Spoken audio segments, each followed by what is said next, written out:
Welcome to the Out There channel, live stream 72. Just going to do some pre-checks and cue some music, and we'll be with you in a minute. Robert's here, and we've got a few topics to talk about.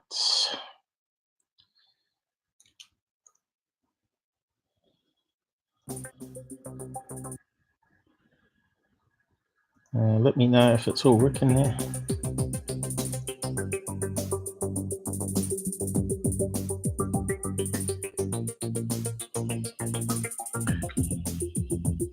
Okay, you got audio. Cool.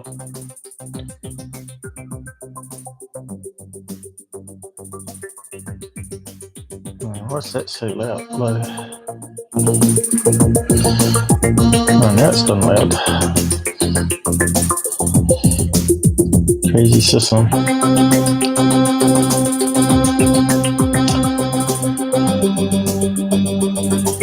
Looks like it's just me and you, Robert, at the moment.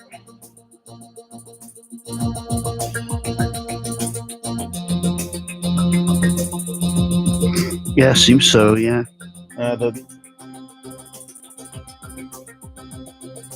Just before we started. Corruption. They got some corruption. Yeah, just a little, just for a second. Oh, we don't want that.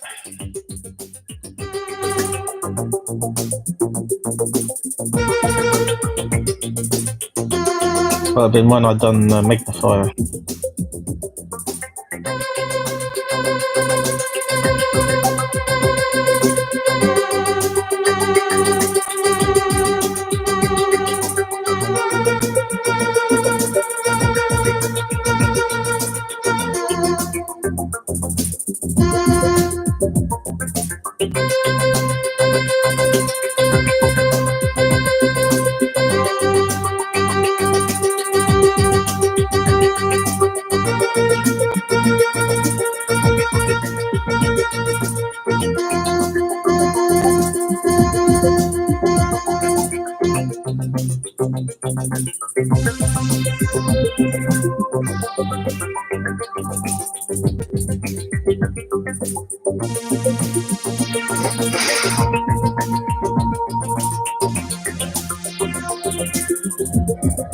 May have corrupted this, so streamed again.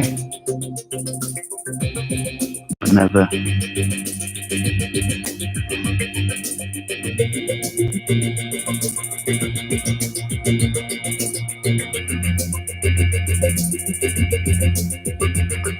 Sure. Change to the desktop.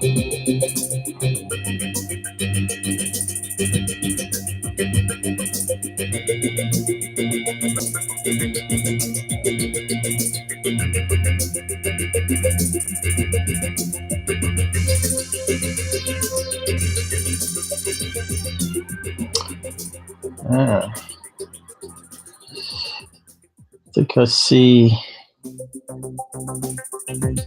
another problem here. It's playing stupid software isn't playing. It's playing my good night thing. Yeah, I can see. Yeah, that might be what was chewing up the extra CPU. I did. I'll just kill the music. I did tell him about that bug. I said if you click off one of your camera views, it should auto pause it. But what happens is it keeps playing the video, you see. And of course that uses more CPU. Yeah, it do. Even if it's on a thumbnail, you know. So hopefully that's the only one that's playing. So that should help with the problem, if that was doing that. John in Tucson is with us. Hello, mate. How's it going? John. Yeah, we've had a few glitches as usual.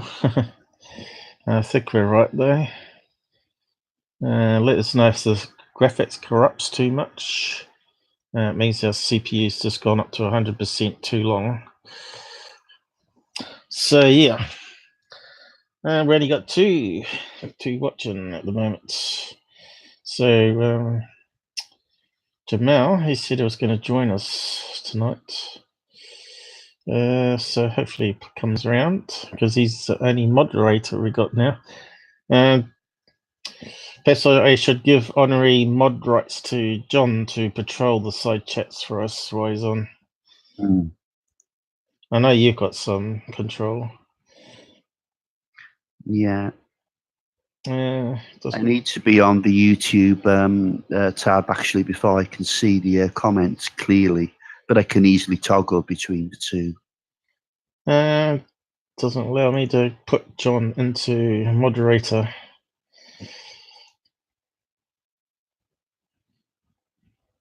Have you been blacklisted by Google? They won't allow me to put you in moderation. It's good to have multiple people you can trust on the side to keep the trolls under wraps. We get people come on and say lots of silly things in the side chat. I sort of put up with it. They really as long as it's not too offensive. Yeah, if they start swearing a lot, using the F word especially, I like to get rid of them.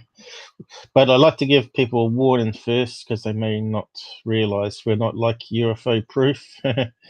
So, yeah. Not too sure why I can't make John a mod, though. I think he's trustable, aren't you? Let's try again. Maybe you have to be on a certain time. No, there's no mod option. Hang on, it's down the bottom here. Here we go. So you now got some extra privileges here, John. You can now post links without it being spam filtered. You have a little spanner next to your name. Not sure if it comes up straight away. Yes, it does. It doesn't seem to be lined up properly, though, does it? What's going on here?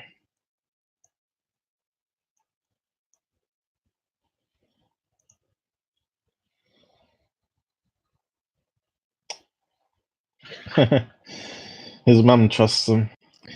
Well, sometimes it's called blind love, though. So, yeah. We got 3 watching. I'm missing one person. So Jamal might be around, hopefully. He sometimes shows up late, probably watching something on TV. So yeah.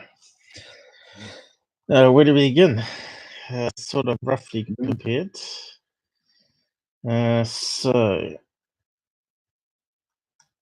I will just give him the tabs here. So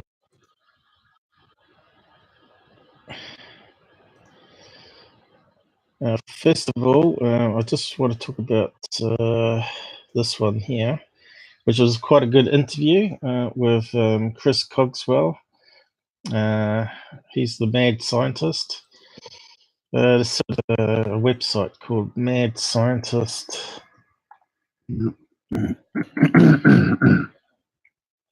And I did a funny graphic today based on Scientist podcast, it's called. Yeah. He's sorry, I had it after.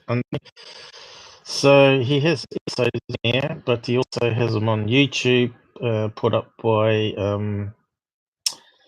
what was that podcast that we looked at just before? That show puts it up. They did one on Wednesday. So Mad Scientist, that's Chris Cogswell's domain. I'll just post it down the side. Let me know if anyone else pops on the side chat.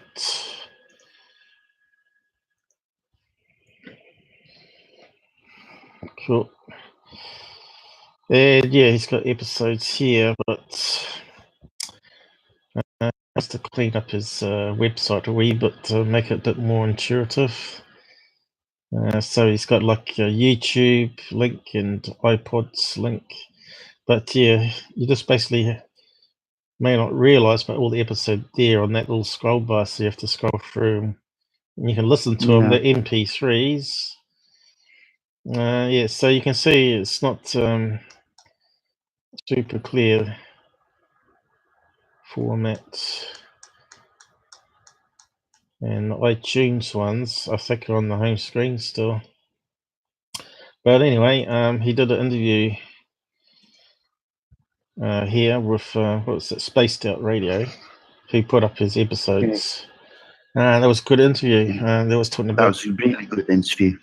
They was talking about Mars, and they were talking about Bob Lazar, and he covered Element 115 more, and his education and stuff like that. So yeah, I'll post that link for it, so everybody can sort of sub if they want to. But they put up so many different radio shows every day, it just fills up your alert thing. So yeah, that's the trouble. Yeah, with subscribing to too many. Yeah, you get too many alerts. Yeah, I just got a like and it disappeared again. Well, it says down there anyway. Paste. Don't listen to that. Oh, there, it's back again. Well, it's just slow updating. Thanks for liking.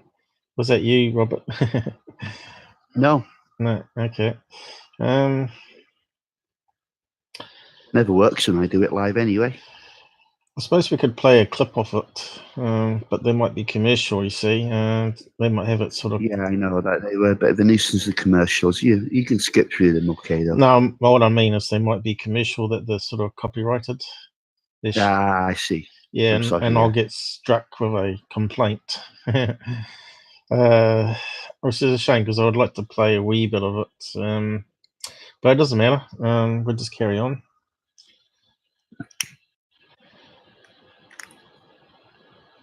Okay.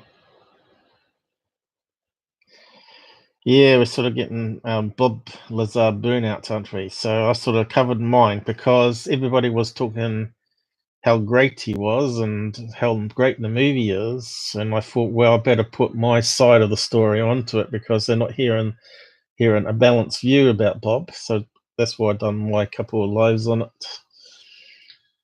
which I'm not sure if you've managed to watch them, John, because you're off sick, wasn't it?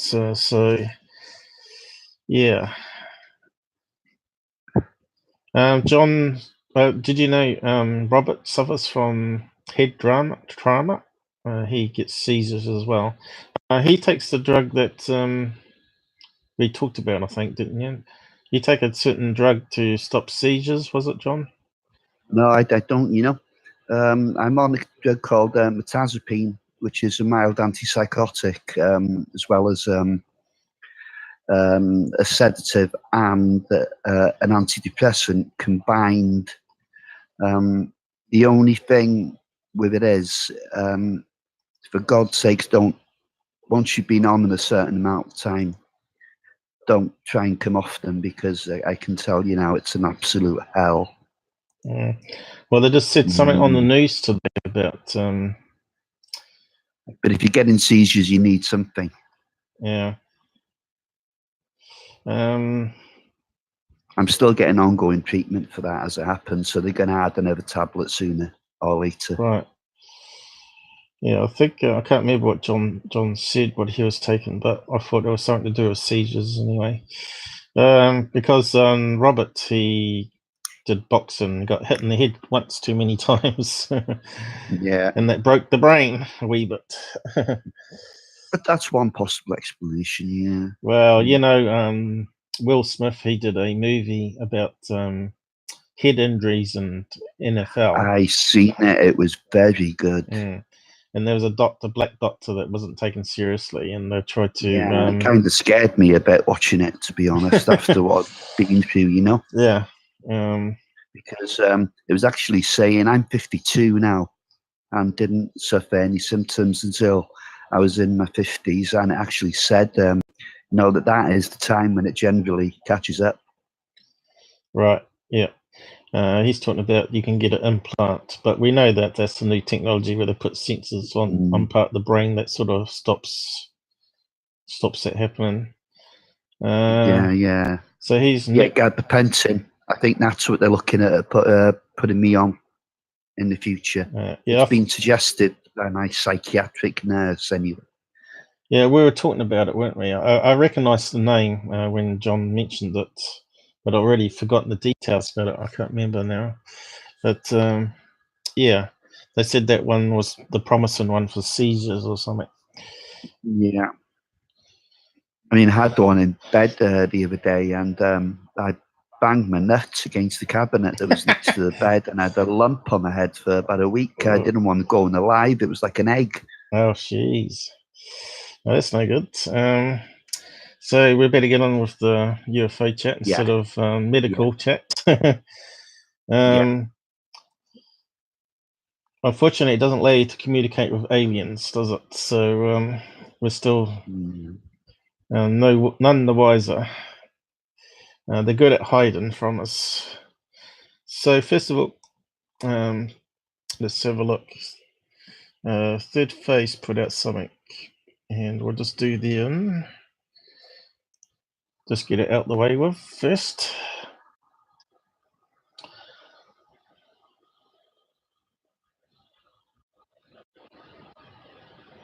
Hopefully the computer's running a bit better today. I found that it was Chrome has a background software tool scanner that scans audio. Now I've got 3 Chromes open, all with separate scanners. Could you imagine when they all kick off randomly, how much it would chew up your CPU? So yeah, I found that, and I found the coin miner was probably not up to date, and it wasn't blocking all the secret scripts they run in the background for coins. So I've got this one here up the top now. Yeah, I've got it up and running now as well. Called Miner Blocker. There's various versions, but you can test it out from web pages that try to launch stuff. So if we get a little number on it, we know something's tried to take over some of the background CPU. But not fair that they do that. But apparently they get workarounds. They bypass the Miner Blocker. So they shouldn't do that. They should just say, well, if people want to block it, that's fine. But really, they should really alert you that they're running a miner in the background when you visit the website. So it's sort of sneaky. So yeah, so this one here, Third Phase brought out yesterday, and I'll just make sure it's muted.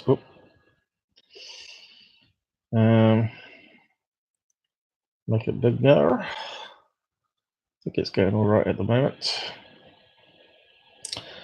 This one's really funny as some backyard astronomer sent it into him, apparently. I'll just unmute it for it's getting crazy. What's going on the surface of the moon? We got things that are going to blow your mind, but this is a close-up photo of a Nikon 1000 major telephoto zoom, and he captures a close-up photo of a Nikon 1000 major telephoto zoom, and he captured some kind of anomaly embedded within the crater that doesn't look normal at all. What could it be? Well, that's the big question. We have moon anomalies captured by NASA. Oh, sorry, I can't listen to him for too long before I burst out laughing. Oh, sorry, I got to get it out of the system now. The guy always cracks me up. They should be like a comedy channel where they're sort of taking the pee out of all the UFO people, and then it'd be a really good channel. But they're trying to be serious here. And obviously they didn't do any research because UFO Interest had a field day on this one. Because apparently there's high-risk scans of this crater that shows what exactly it is. And so they obviously didn't do any checks. And they're putting this rubbish up with the what is it, street cap one with the reflection of the other astronaut on the visor, and it's all distorted, and they're saying it's a guy in jeans or whatever it was. We debunked that probably months ago. I don't think there was anything else in that.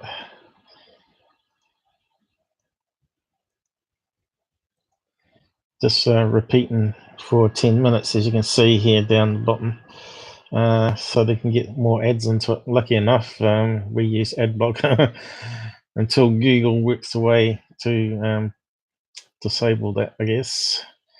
So yeah, UFO interest. Goodbye for it, and he's having a laugh. So what's he saying here? Here's how to expose the latest hoax video published by YouTube channel Third Phase of the Moon. Share this before NASA shuts it down. How many times have they used that title? Oh. NASA never shuts down any video, let alone Google. Yeah, here's the crater on the video here. Hopefully it's not corrupting. No, it's okay. I will. Well, there's what's in the crater, a pile of rocks, and with the shadows. So we have got a high res of that crater. So I guess if you saw it on the side, on the angle of the moon, this bit here probably was sticking up. This one here, it looks a bit spiky. So the rocks in the middle, I guess. When the impact happened, obviously that's a fairly big crater. I think it's probably a couple 20 miles or more across, wouldn't it be?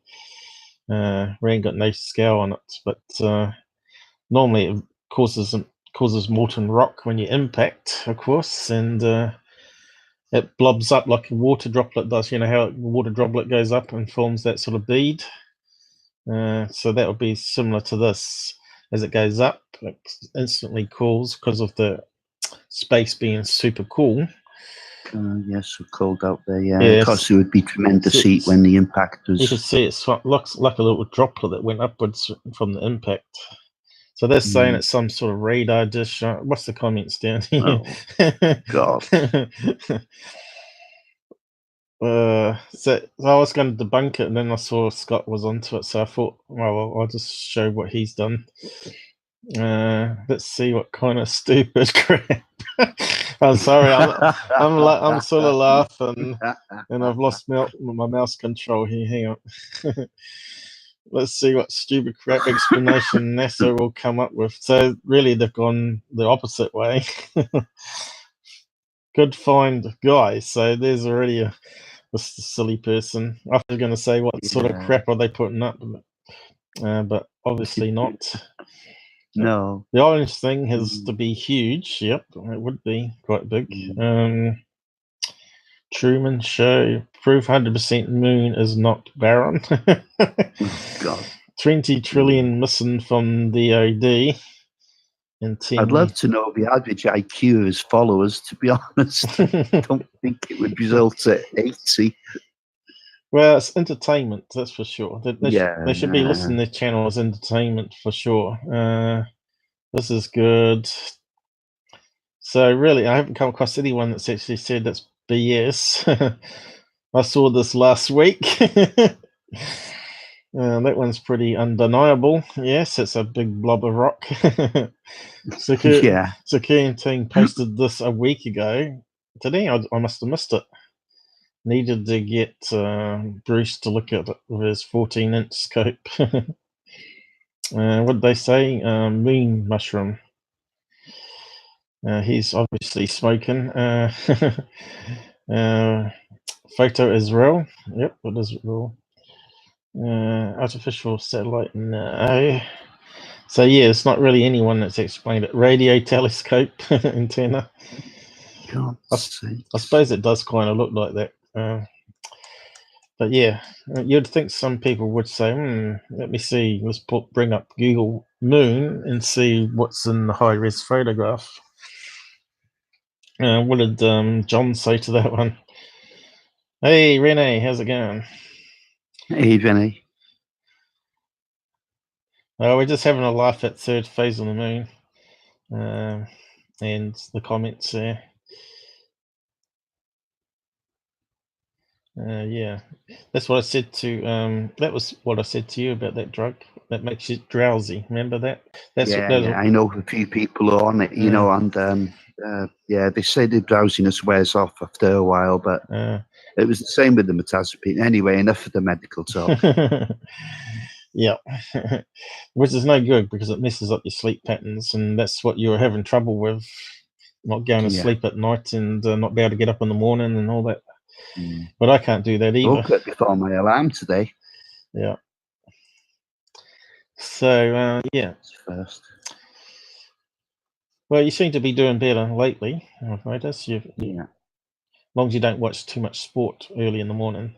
So to look at anything else here. Well, look at that one. I've got pictures of those ice columns. What they're called? Vertical. What's the name for them? I don't know. I've covered it before. I just can't think of the name.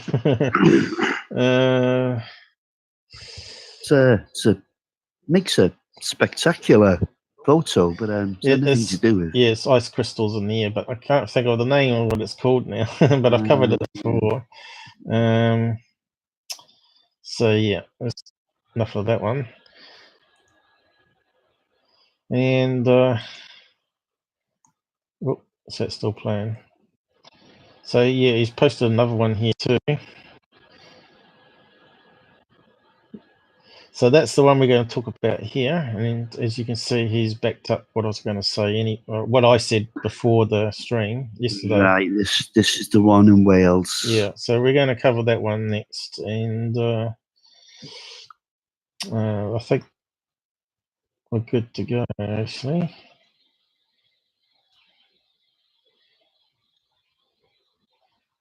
He's talking about Haimi Musan, or whatever his name is.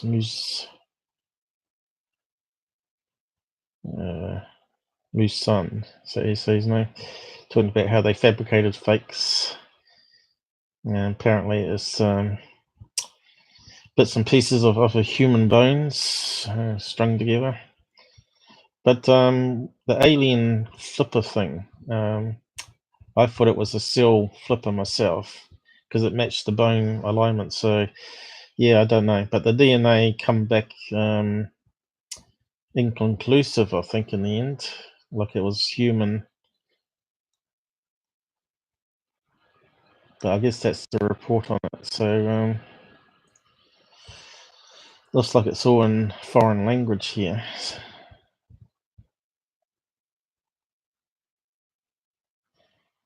So you got some stuff on Foo Fighters to add later too, haven't you? Yeah. All right. So what they say? That's some interesting points. Yeah. So it looks to me like it's in Spanish, is it? So that's no good to us. Yeah, that's Spanish, yeah. We could translate. Yeah. You could probably do that your end if you want to go and read his article there. I'll post a link to it directly if you want to see what the scientists are saying.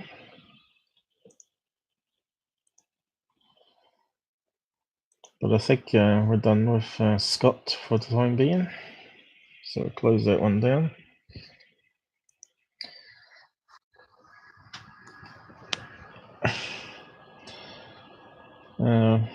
Where we got? Yep, Spanish. Okay, well, you better read it then. So, do I go into the Wales one? Yeah, I might as well. So, this come out talking about a massive crystal-shaped UFO spotted. Did I kill the music? It's not still playing, is it?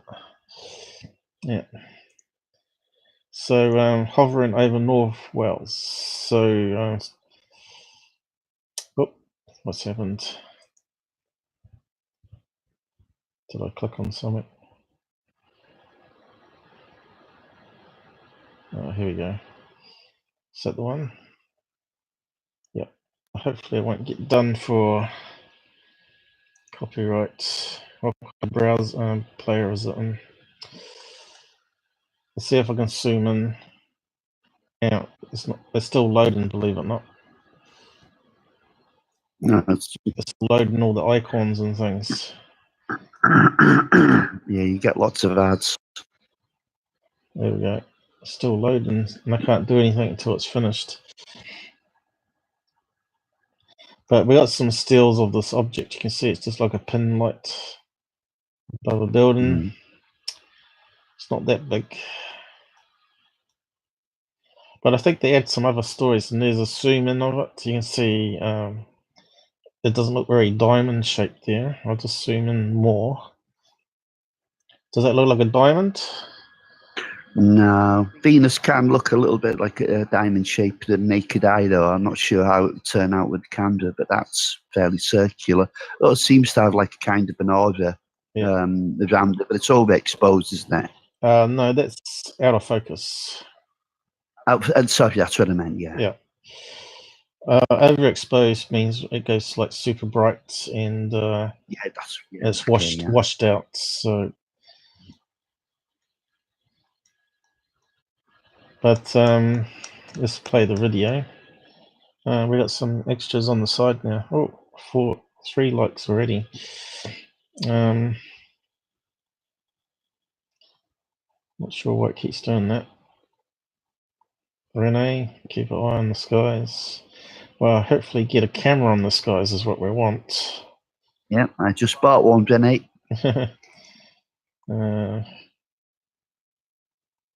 Cute dog. Oh yeah, he was going to show you dogs sometimes, but he's waiting for Jamal to show the dog.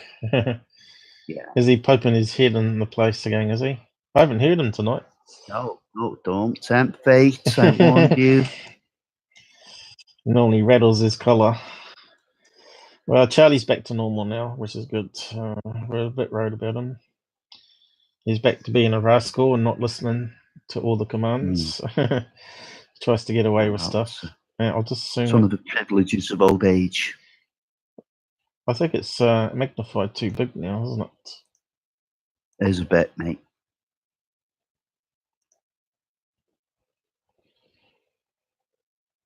I can't see what zoomed in scale. Was that 2 times? I think it is. Now let me just get it right. So it's up the top here, but looks of it. So they're saying it's a large craft, didn't they? But it's not really. Well, he said it was a huge UFO object. Well, it is huge. It was Venus. Okay, let's play it and see what happens. Yeah. Well, not a lot, because it's not going to move anywhere, is it? Oh. So where is it now? There. So he's going to zoom in on it. Not sure if that's a digital zoom on his phone or... it is a phone camera. If you read the whole article, it's a phone camera. Yeah, it's definitely a phone because it's portrait. You can see that's typical of a phone. Yeah, okay. But I'm just saying,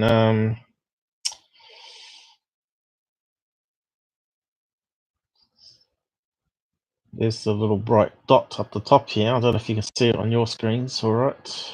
Yeah, Sam. Because the live stream does change it a wee bit.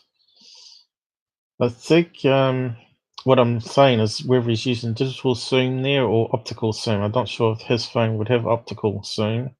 Some do have up to 3 times optical zoom now, apparently, which you can control internally via the app. You don't like twist it on the fingers or anything. I'll have to ask you what the difference is sometime, Paul. Well, digital it actually is like you do in the editor. You sort of how I sort of draw a box around it and it zooms in. That's digital. So there wasn't much there, was there? No. So what did they say down here? So and the optical is obviously done through lenses, where it moves a lens closer or further away, and so it's zooming in on the actual light that's going to fall on the CMOS sensor. So that's a proper way of doing it. Where the digital one is where you take the normal image and you crop it automatically in the software on the phone. That's called digital zoom.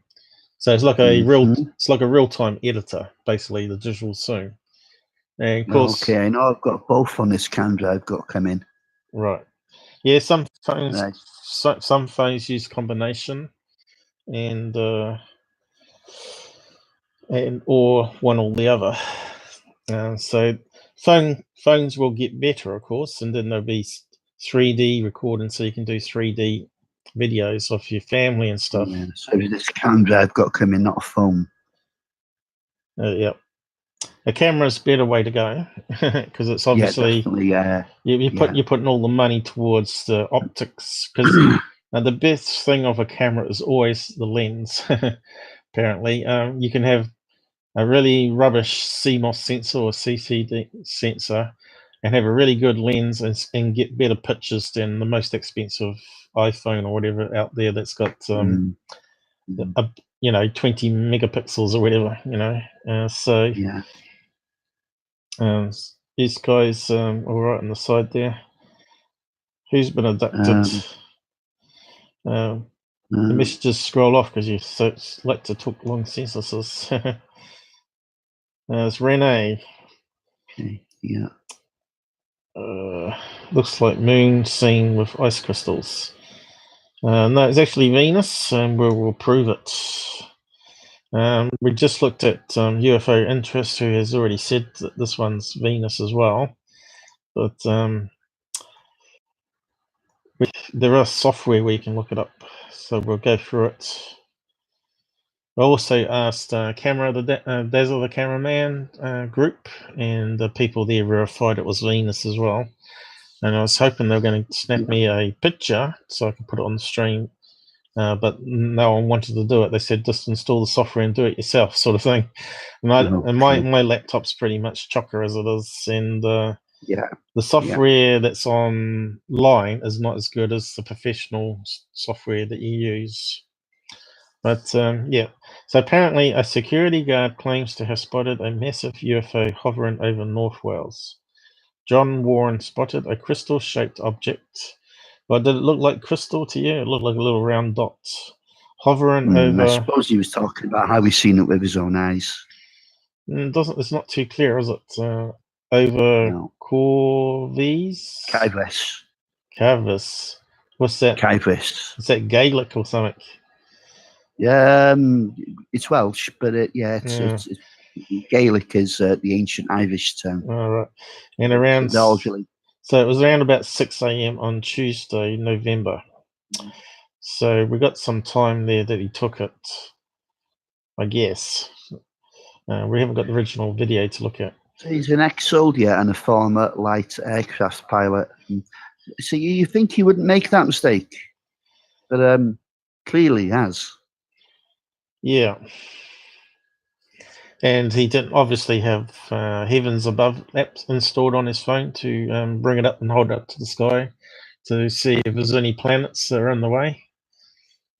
Or Plane Finder, you can bring up Plane Finder, hold it up to the sky where the light is, and it will tell you if any planes are flying anywhere near that light, or is the light of the plane itself coming down to land. But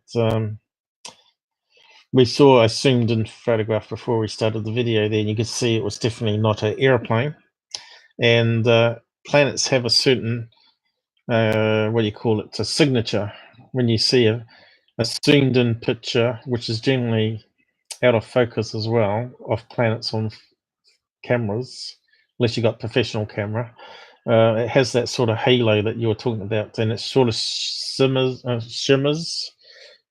blinks different colors sometimes. So that shimmering gives it that diamond shape sometimes. So yeah, he was a light aircraft pilot, former and ex-soldier, and now he's a security guard. So a video of a very bright light. So he's quickly disappeared when the sun come up an hour later at 7 a.m. That's a bit of a giveaway, isn't it? Yeah, that's a bit of a clue. We suddenly get brighter light and then it disappears.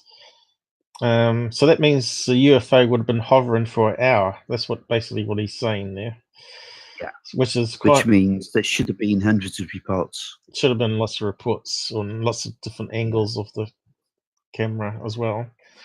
But also, Pop to the toilet, Paul. Also, if it was a UFO, you'd expect it to be doing some crazy movement, like that Kaikoura lights incident that I talked about a couple of live streams back. So I've never seen anything like this. I did 12 years in the army. I have no idea what it was. I wouldn't even like to take a guess. So if he submitted this to the newspaper, I bet he got paid for it. £300, I think they pay per story, sometimes more. So that could be his motive. Claim to be done, send it in, get some money. Security guard John Warren spotted a crystal-shaped object hovering. And then I think they got some other reports down here of other people. A pure white light. I've been a pilot myself for 11 years. And it was pure bright white. I think it said 12 years above, didn't it? So the story's changing. It disappeared when it started to go light. Bingo! Stars and all that fade when the sun comes up. I got some pictures and film on phone, but they don't do it justice at all. Yeah, that's because your eyes can compensate with the low lights better than the camera can, especially the cheap phone cameras. Depending if you got the right exposure or automatic exposure set on the camera as well.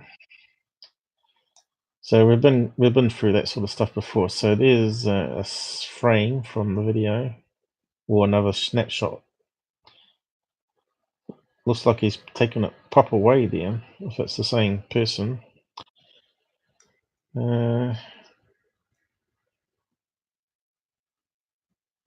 So I'm not too sure if these people saw the same thing or not. I can't believe on Sunday I got a call from a lady in Flintshire area who said she's seen a diamond-shaped object flying over the area early in the morning. She said it was looking out of. She said she was looking out her window when she looked up, and she said she saw something glistening. She said it was big and it was towards the coast, looking towards Lando way. And the Welsh have some funny names.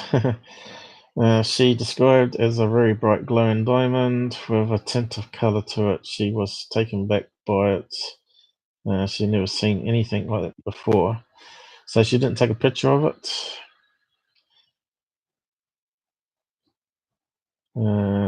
Mr. Kenlett, who said there was an outgoing wave of reports from North Wales at the moment. So it sounds like they're all looking at the same thing. Believe the diamond-shaped UFOs are two flying triangles linked together. But it's not too clear, is it? Could be a separate report completely that just added onto this particular case. Earlier this month, he claims a man from North Wales reported witness an unidentified flying object. It's got missing flying in there. With bright lights flying very quickly over. There's that name again. From the RSC early in the morning. He said another man from Ireland also contacted him with an identical report following a similar experience on the same day. That can't be this one, because this one's definitely stationary for an hour. So looks to me like they've lumped in some other reports there.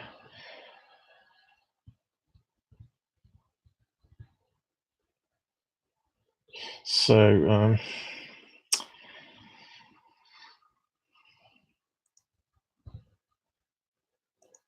here's a picture of Venus. Zoom in on Venus 50 times optical zoom. This is using a proper camera. Let's see if I can make it bigger. And you can see it's got that sort of halo, sort of same sort of black bits in it. A dark center, same as the other one had. Where is it?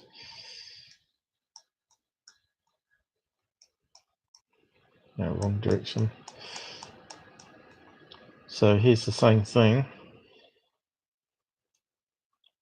with a phone camera. It's sort of got that ring thing to it, and it's got that sort of black bits. What do you call it? Almost see-through. The reason is because obviously it's passing through all the Earth's atmosphere, and the layers of hot and cold slipstreams and the ice crystals in the air will cause it to flicker. You know, often you go outside, see the stars, and you'll see them flickering. That's because of the air that's constantly moving, and the ice crystals also suspended in that thin layers, especially higher up in altitude, cause it to flicker on and off because it's passing through and getting reflected. I mean, refracted, not reflected. I suppose it could be reflected too.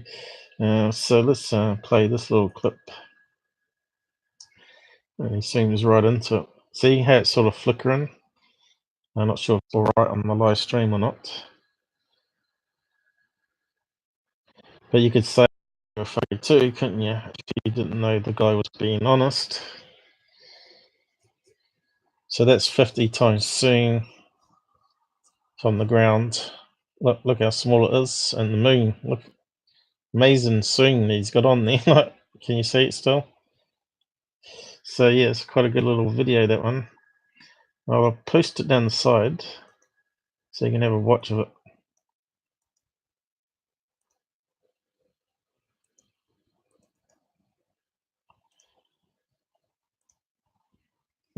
So we got 5 people watching now. Okay, so did I miss anything down here? Okay, so let's close that one down. And so, yeah, I'll get to that in a minute. And I found this one here too from last year.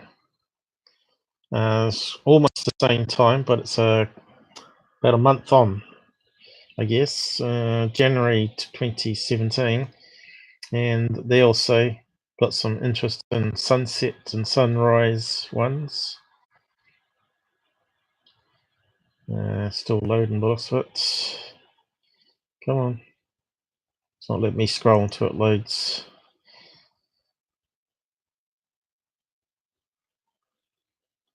And there's another one.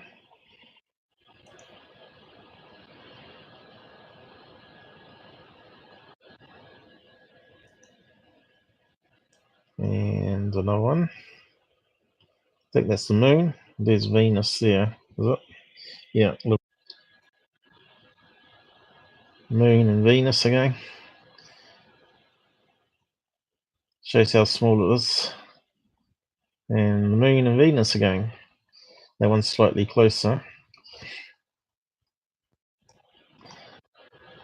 So yeah, apart from his one not the moon in it, it looks very similar.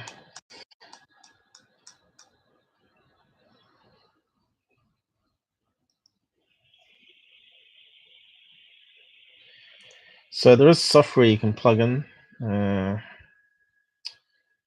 Is it this one? It's not loading. What does it say?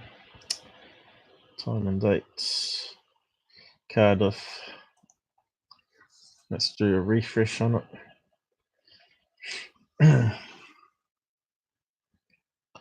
What do we got here? Who mod?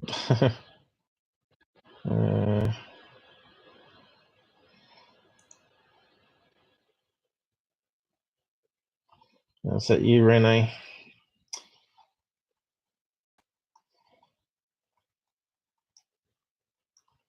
So we just had to allow your message. So yeah, So what you can do is, there's a lot of sites that give you sky maps. This one's pretty good, but it's still loading. And it allows you to select different planets and see what rises and sets. And it's got Venus here. But what's important here, it says Venus rise and set in Cardiff, which is in Wales, at 4 a.m. So it rises at 11 a.m. Does it say when it sets? I think it's about 2 p.m. or something like that. So that would fit with his sighting, you see. And it shows here what's the view from the east. So we choose Venus. And it shows the star sign, which is Libra. So here it goes, 4 a.m. and best at 7. So he said it disappeared at 7. But that's for Saturday though. And Saturday 2 p.m. must be the time it sets. Oh yeah, sets. Not Saturday, that's set. I'll just zoom in on that. Misreading it. So it sets at 2:30 p.m., rises at 4. Peak time is 7:30. And here's the sun rising up on the side. And Venus is up here.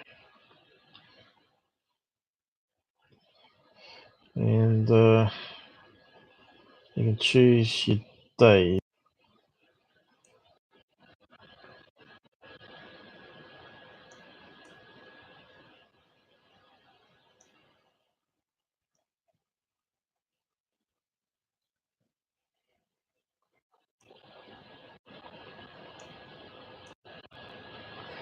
So this is why it's better to have, oh, there's the moon over this side. So that would have been off the side of his camera. If he did it with escape, he might have actually seen the moon in the picture at the same time. So Venus, moon.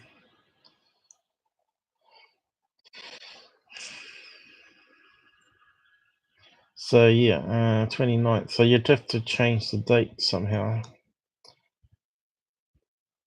Here probably. Oh,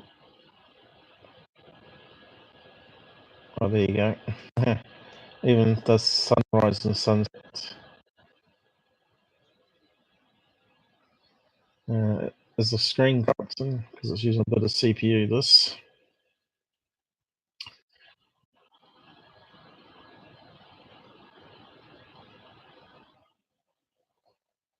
The sun's coming up again. 29th. So you go back. Need a full screen on it probably. Hang on. Yeah, it's still a wee bit too big, isn't it?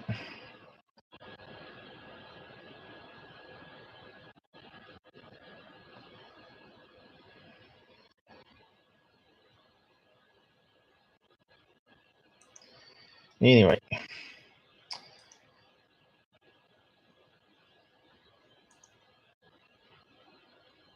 Oh, just trying to pause it. If in doubt, there's a group of guys called DazzatheCameraMan. And you can normally post questions there and they'll tell you.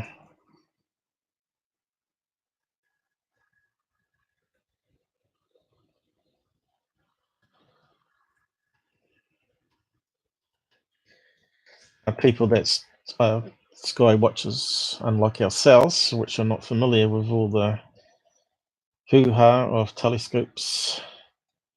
So you go to his channel. I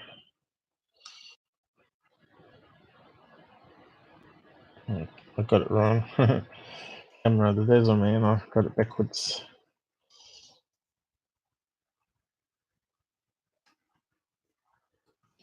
Sent me a long name.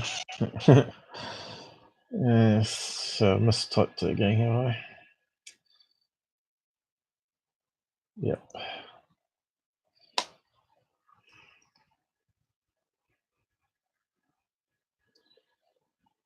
That should work. Camera, the DazzatheCameraMan. What have I done wrong?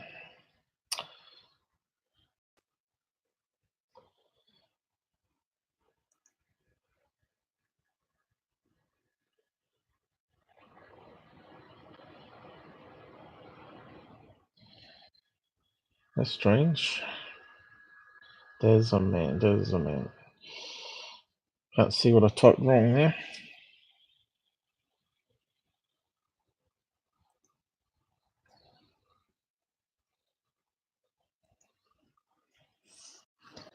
That's crazy. I typed it before and it's come up. Let's just spread it out then.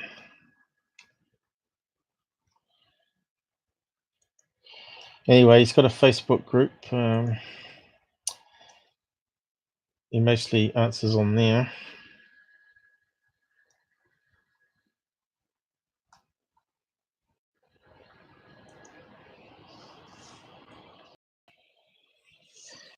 But I can't seem to find them for some reason.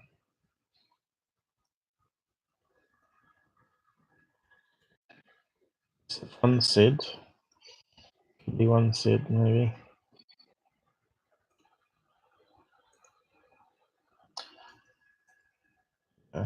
Two.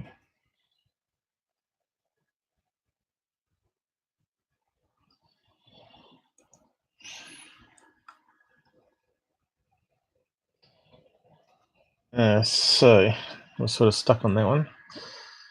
Have I got that open still? Nope. I could look it up. Camera to DazzatheCameraMan. What am I typing wrong? Well, has Google really changed? I'll try DazzatheCameraMan then.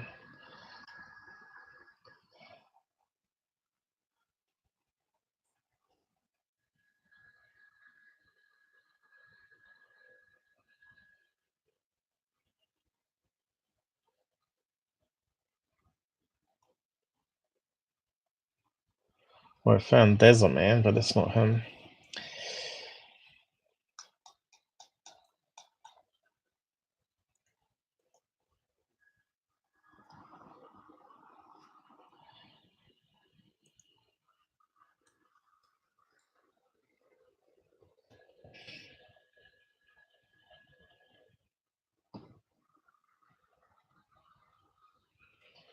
Maybe he's been banned from searches. We'll have to figure that one out another time. But I'll just move on.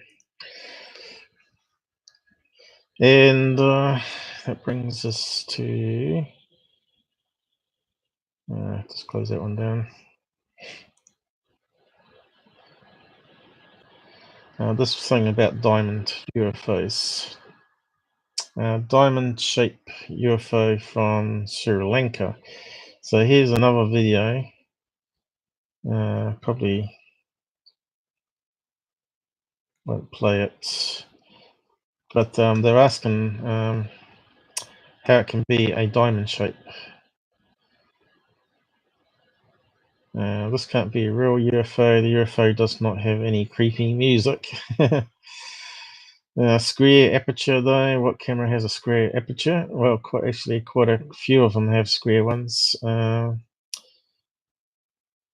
As a photographer, it irks me to see camera artifacts mistaken for UFOs. The video shows a spherical move-in core in the object. Can you explain what that is? And that's like I was saying before, atmospheric artifacts, kind of like floaters in your eye. I see all the time when shooting intentionally out of focus. Art, really common when looking at an object over long distances. So there you go. These are camera experts. Same type of camera that took this. Dozens more examples. It's simply a star-like object distorted by a lens. So if you click on that one,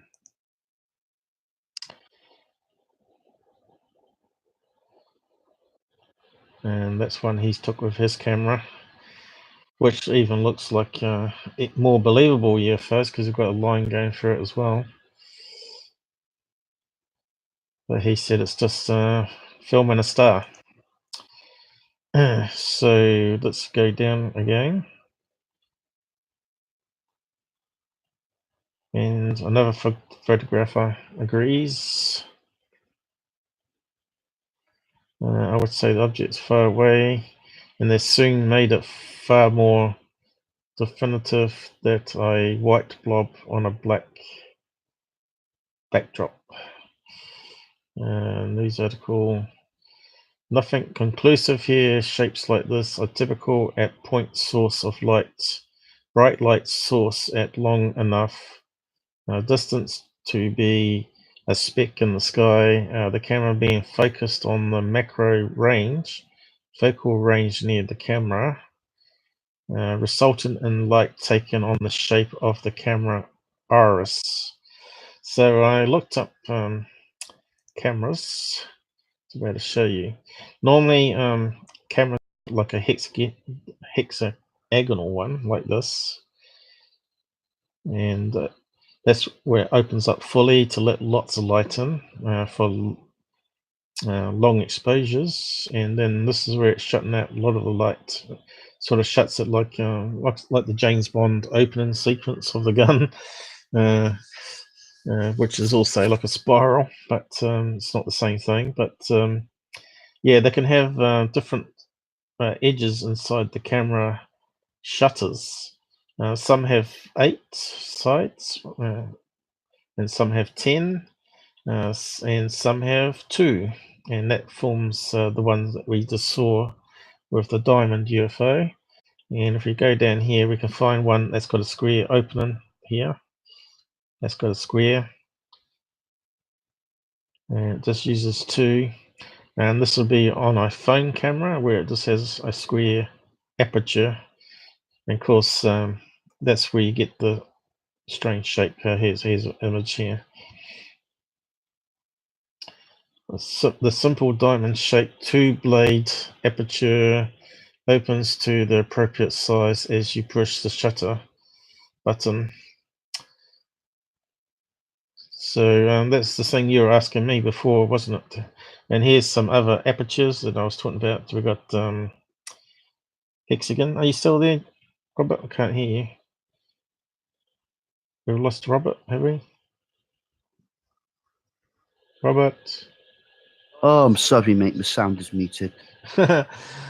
So yeah. So these are apertures, and we've got 3-bladed one, which makes a triangle, and then we've got a 4-bladed one, which makes the square shape. And of course, then there was that 2-bladed one as well, which makes the diamond as well, depending on which orientation they've got. And then we got the 8-bladed one here.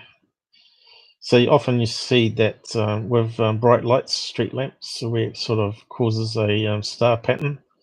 Well, it's because of these points in the aperture where the light makes streakies from it. So you can see that if you do a search. Aperture, I think it's called starburst, they call it, artifact. So you've probably seen a few UFO videos, especially on the old VHS tapes that had when they zoomed in, it turned into a diamond-looking shape. Now you know why you get that. It's to do with that part in the camera. So here's some starbursts that you get with the hexagonal, which I'm trying to talk about. You get the streaks of a street lamp, and that's what happens. You see it on videos quite a bit. And here's another effect. You've obviously seen that on camera. That's all to do with the internal workings of how the camera works. And there's another classic example aiming at the sun. You get the streaks where the aperture blades intersect. So yeah, I'm not a camera expert, but I did the research here and found the examples. There's another one here. The cameras are not perfect, even ones with film. And what's clever too is they can put filters on, like you can get heart-shaped ones and star-shaped ones, aperture camera, hearts. Then you can do special effects. Just simply use an out of focus light and film in like Christmas lights. Here's an example here where they've put a heart-shaped thing on the aperture, and they can make these fancy patterns and do artistic pictures. And here's another one. Looks like some leaf pattern. Another one with hearts. So these are just colored lights, but because we've put a filter on front of the camera, we get these nice effects. What do we got here? I'll just zoom in that one. Oh yeah, star pattern. What's that one? What's that meant to be? Looks like two Christmas lights almost. No, that one looks like lollipops or something. I don't know. Kind of strange one. But it does make good effects anyway. So you can see these are light bulbs, but they turn into little heart shapes because they've got their filter thing on the front of the camera.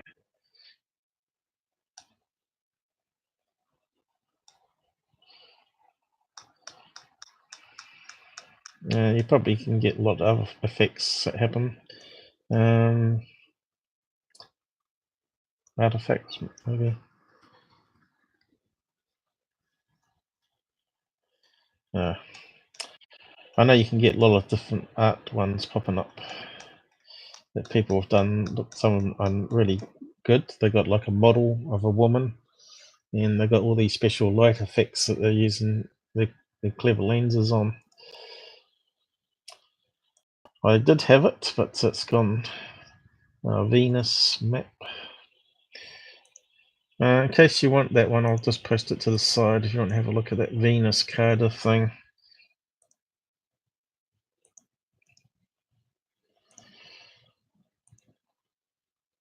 What we need is like an astronomer in the group that can sort of look at that sort of stuff for us. That's help us out in the streams, because I can't be an expert on everything. I don't claim to be, but I can find out things researching and asking other people.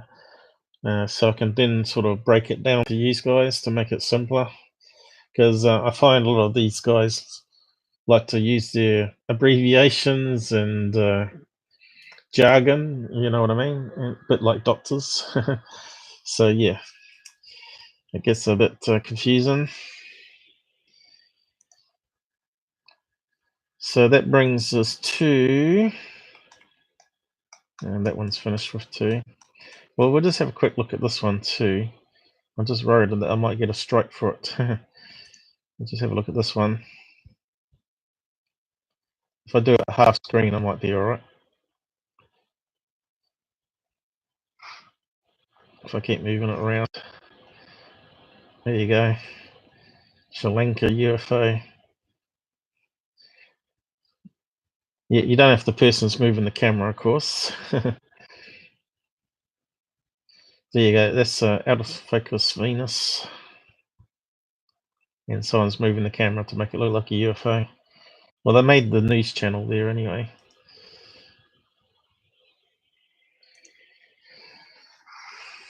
So this brings us to this one. Yes. So this one here, structures on the moon, December 2018, time cross. So Farsight, they did a remote view of part of the moon. and it's just absolutely crazy. I thought she was talking about smelling smells and buildings on the moon, but yeah, I'll go through it anyway. I'll just play it. Let's see. Really curious anomalies that clearly look like someone used the smudge tool in Photoshop to blur out artificial. Rest of it, isn't it? Yeah, I just want to play the intro to it though, because he's saying all sorts of stuff here. There was an initial Clementine release of images, one often referenced as Clementine 1.5. And in that collection, there were really curious anomalies that clearly supposed to be taking the photographs. Yeah, I just want to, so people can hear, because if you talk over it, they won't hear. Sorry. Sorry. looked like someone used the smudge tool in Photoshop to blur out artificial structures. Now later, a new version of the Clementine images were released, and this new version is commonly referenced as Clementine 2.0. Now friends, this is an example of the newer Clementine 2.0 images that are available from the official military website using the highest resolution available. Now take a close look. Notice that you can hardly see anything. Clearly, somebody wants us to believe that the imaging capabilities of the Clementine spacecraft were limited to this: images within which you... So that's the image I've got up to here. Where is it? And my one looks a bit better. And that's zoomed out, of course. So that's all the images it joined together to form a full picture of the moon surface. And I think the first edition, they had problems with the camera working. I'll just carry on playing. You can't see anything interesting. It is all dark and mysterious. You could get far better results with any mid-grade cell phone camera today, and back in the day, a cheap drugstore camera could have done better. You could even get better images with an Earth-based 8-inch telescope. Well, let's talk about what they do not want you to see or to ask about. You see, I had a friend, now departed, named Patrick Skipper, and he ran a website called MarsAnomalyResearch.com. And as of the recording of this video, it is still up, and you can find a link to it in the description area below this video. Now, Patrick was amazing at his patience going through a figure. So, this is the image here that they're talking about that's blurred out. And I've got on the hard drive, and I'll bring it up.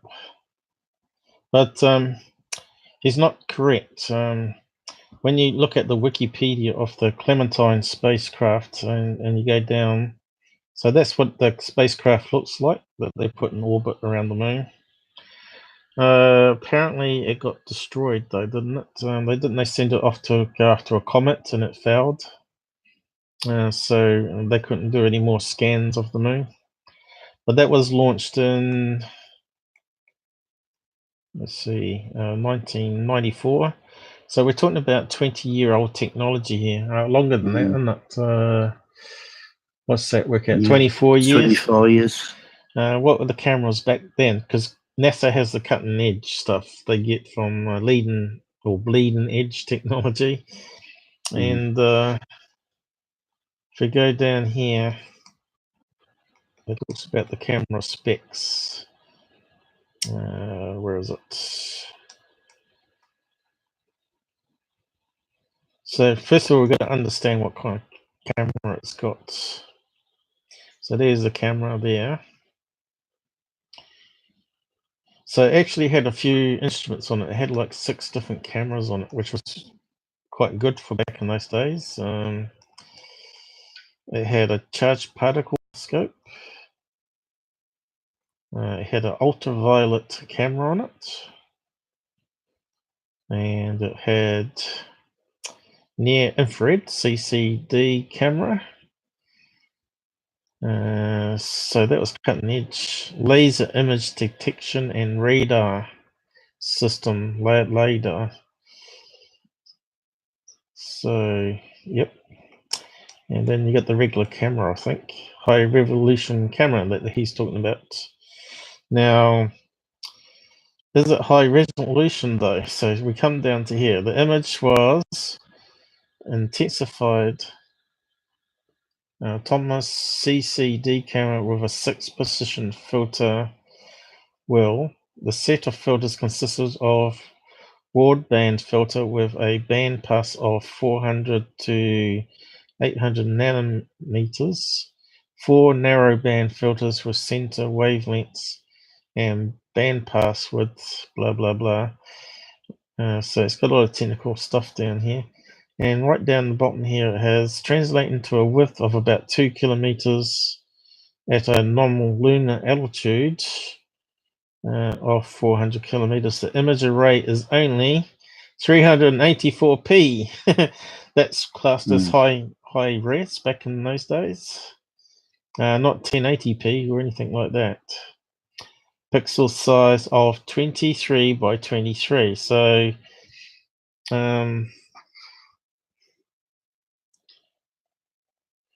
so this, how does that sort of work out? So sort of means it's got 23 pixels per pixel. Is that what they're saying? So you multiply 23, multiply the 23 to the 384p. But what it's saying is it's taking it in a series of blocks. And then what that does is it transmits it back to Earth, where they assemble all the different images as it's snapping them into one big image. They call it stitching. So it says here, micrometers. So the pixel resolution at the moon was 7 to 20 meters, depending on altitude. So you can see down to 7 meters. So I'm not too sure why it would change in altitude though, if it's orbiting. I know. Okay, Paul, listen, you've got something on YouTube here that's trying to load. I don't know if that's taking up CPU or not. Whereabouts? On the YouTube tab.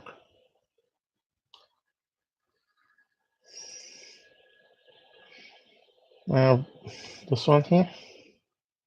No, it's paused. I can't hear any sound. No, there is no sound. It's just something trying to load. Just keeps spinning. Up here. No, it's on the YouTube tab. No, right there. Yeah, nothing's spinning there. No, it's not on that tab. It's on the YouTube tab, the link. But that's the only YouTube link I got open. Strange. Yeah, it seems all right here. It's going all right. Okay. So I was reading down here, it does up to 7 meters. So that would be how many stories? High building. See. How many meters? 7 meters. So it would be like a 1.5 story house. So you can see the top of the house. So that's equivalent to what they were getting on Google Maps, basically, wasn't it? With the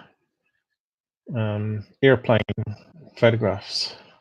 So yeah, it could get to a fair distance from above the crater to get enough detail. So that's what it's saying there. And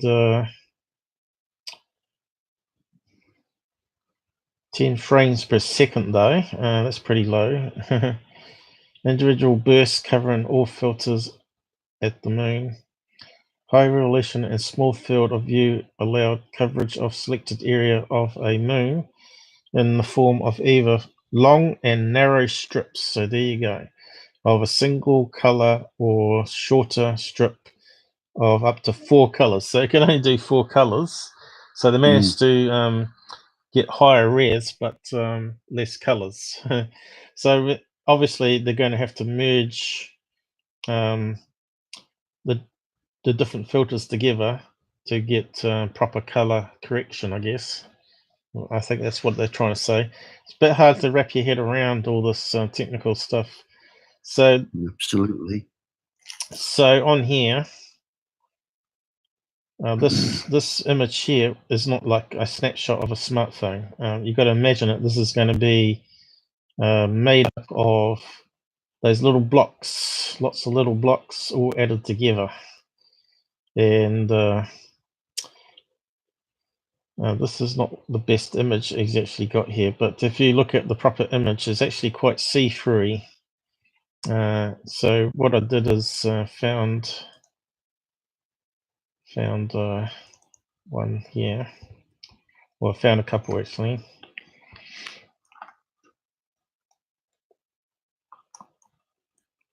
Found that one there.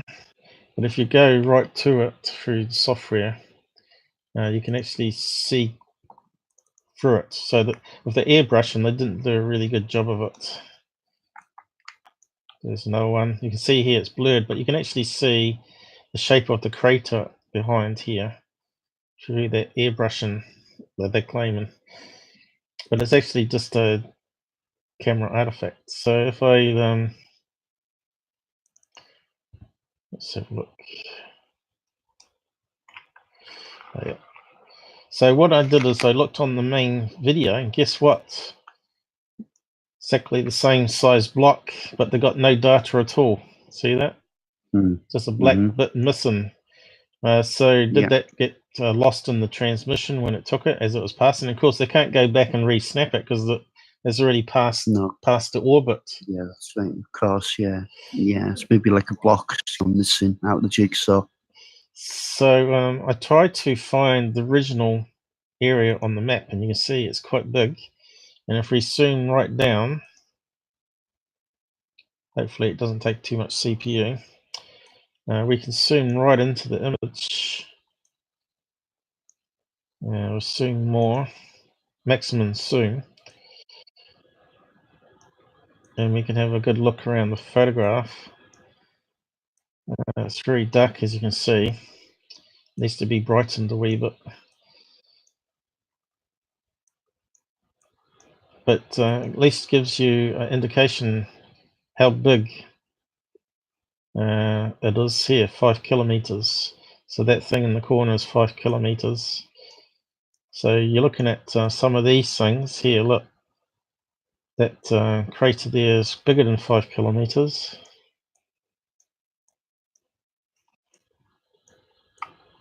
Let's see, go to the top.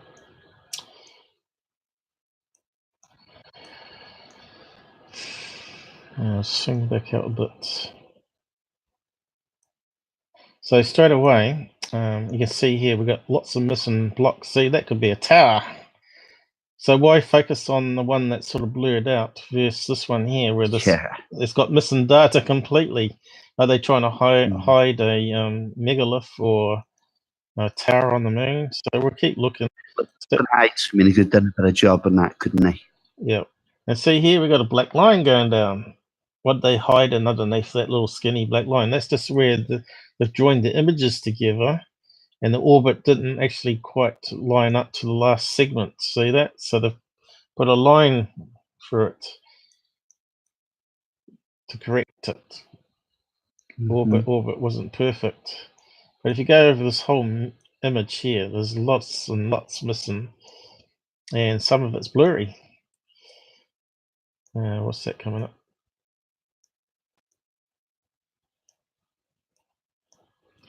But as you can see, there's a lot of craters on the moon, and they all look the same, and I just can't find that particular one that's meant to be blurry.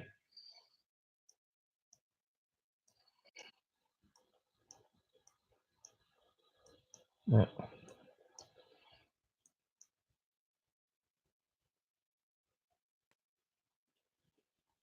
So there's another one, look, even smaller than the last block. So what happened there? We got a black spire. We can zoom into it. Boom. There it is there. That looks like something being hidden. You could say, look, it's got smudges. It's just a camera artifact, that's all. Look, a smudge, see? They're all over the place. Look, different color lights because it wasn't so bright when it passed the next time because the sun dimmed or whatever. See that? Not enough. Yeah. The light changed as it passed that time, but when it come round to orbit again, some of the sun dimmed, so it's not reflecting as much light. So look, that looks really strange. Oh, look, a spire. So what happened there? Lots of missing data, you can see. And look, also the sunlight changed here, and so we've got a bright band that's happening. So this is the original raw image from that photograph. Look, you can see it's blocky. You can see it's scanned in blocks and joined together. Look, another one here, look. You can see that was a moon base that's got a door entrance there.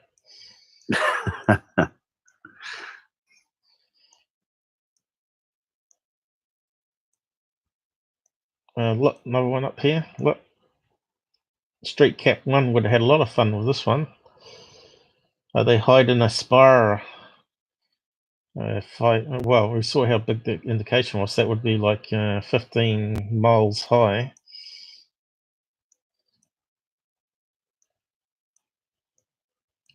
But if you find a particular area on here, I think it's at the top. I'll have to swing right out again, I think.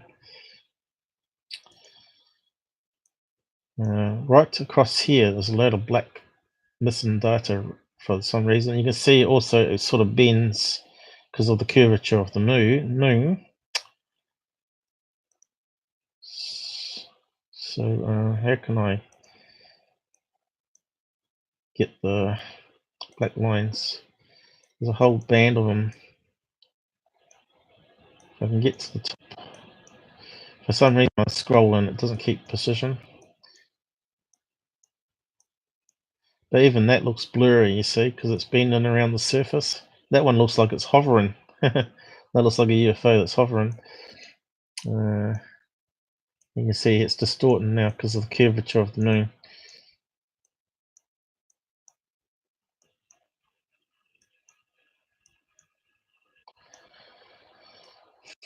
So that image of the blurred out bits is from this image somewhere. So look at that one. It looks like it's got some piping going around.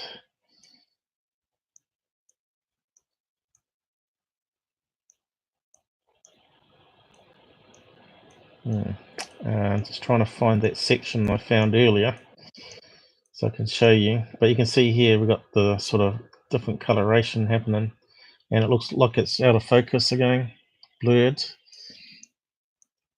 That's because data corruption happened. And of course these spaceships 24 years old wouldn't have memory like we've got now. And of course they suffer from radiation. So radiation actually can damage the memory as it scanned it as well, and then it transmits it to Earth, so it's got missing bits. So if we get a solar burst of some sort, but there's a whole bank of black bands. I just can't seem to pin it at the moment.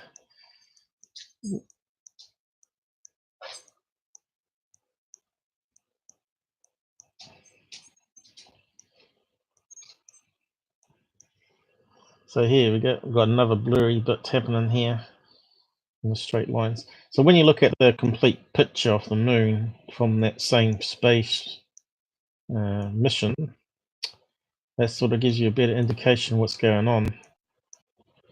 They just cherry picked that one.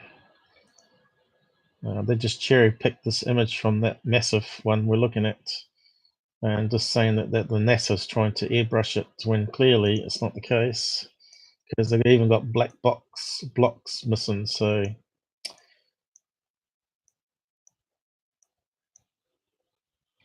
I just can't find that bit. Oh, okay, thunderstorm. No problem, John, if you have to go. Okay, bye, John. I'll post the link to it anyway, down the bottom. Have a scroll around yourselves.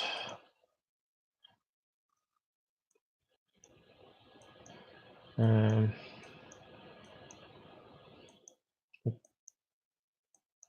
I was doing it without the live running, it was working quite fast. Now I just can't zoom properly on the screen. Just trying to find those bands of black strips. You can see it had lost a lot of data in a particular area on the moon for some reason. Maybe because the angle of the antenna was in a place where there was a lot of radiation background noise, and it sort of just damaged the information that was being transmitted. Here you go. So this particular region happens throughout the whole image. So if you keep scrolling along, you see it happens throughout. Here, a lot of black blocks missing, you see. Another blurry bit there. No little block here. Lots of little blocks. It's all in the same area. You can have a look. I'll post a link down the side. So why did they cherry pick the ones claiming they're airbrushing when you got all these other ones here with missing data? Yeah. And some of them actually look like castles and things, you know. But you can see here definitely it was like that 380p that I was talking about, that it sort of scans on a block. You can see there's certain size blocks happen on the camera. So it takes a snap, transmits, takes a snap, transmits, as it's sort of orbiting. So obviously something happened there with a solar burst or something. Or it's at the place where it's curved, the moon's curved, and the angle of the transmitter was slightly out of alignment or something. So it goes right across. But what interesting thing is I couldn't find that particular blurred out one. As you can see, it's massive.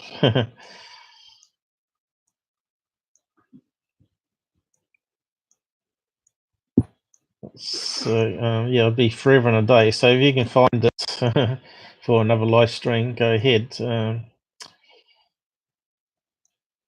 I did ask Hawkseye whereabouts it would be on the map, and haven't got a reply, so it doesn't matter. So yeah, you can see these black boxes are forever missing. And obviously here you can see that the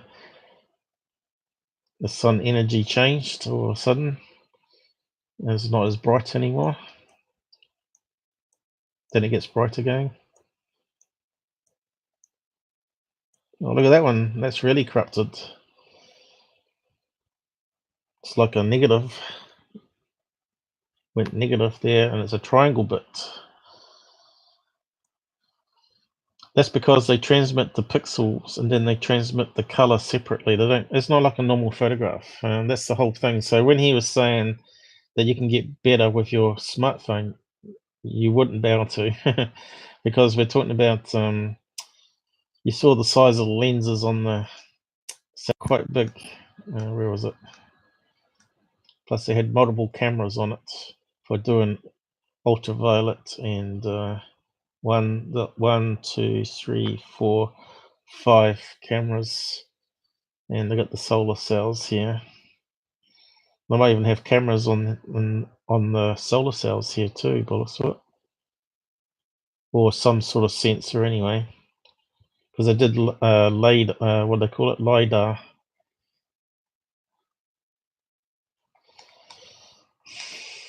So yeah. So if you want to have a listen to their show, I'll just post it down here. Remote viewing of this particular region on the moon.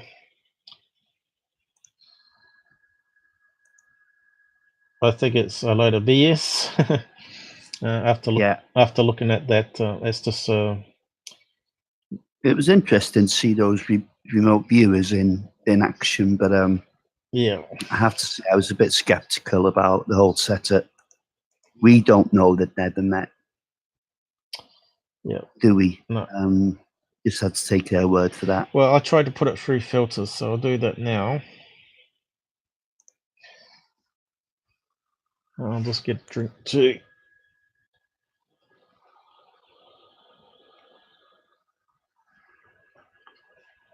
So we want to cut out that bit.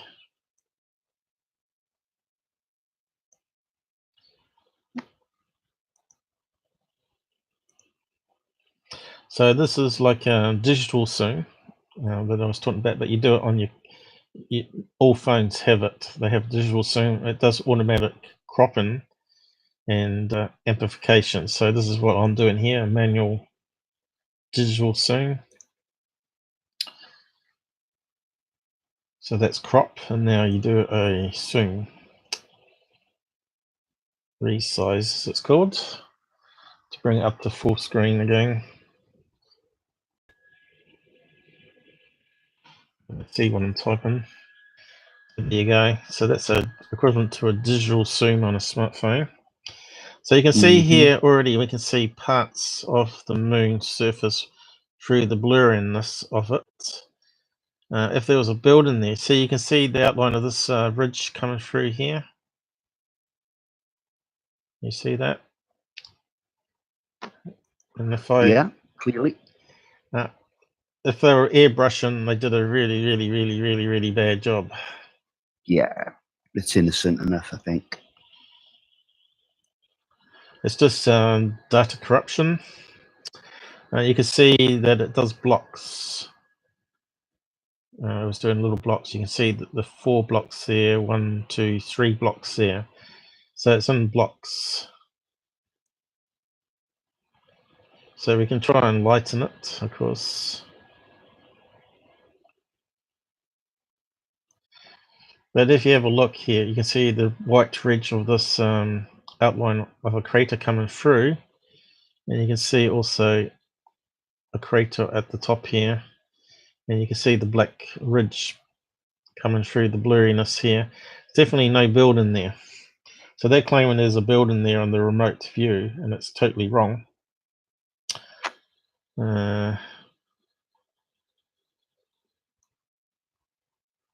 See, even that looks like the ridge coming through.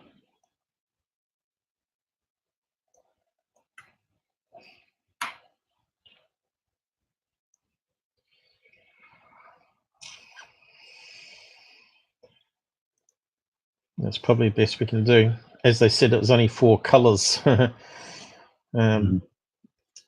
4 shades of gray. And there's another image I found, this one here, which was interesting. I got an interesting result in this one.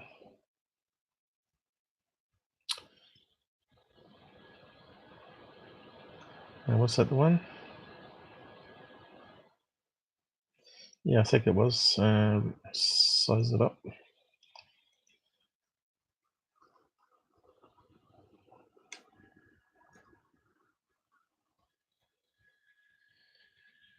So this one's got more going this way and the edge of it here.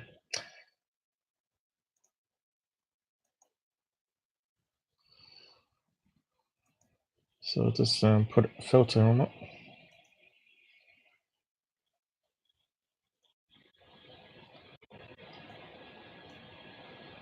I think it was this one. Just reset it.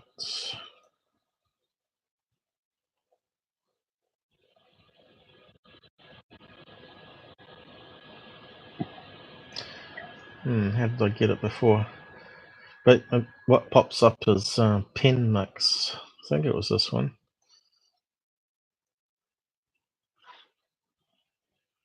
Someone had drawn on the image. Probably not going to get it now. Probably should have saved it. I think it was this one.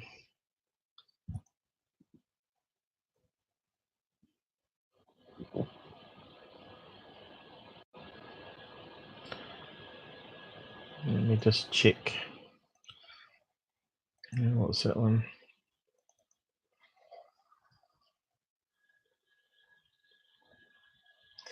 Oh, that was a block. Yeah, it was definitely this one.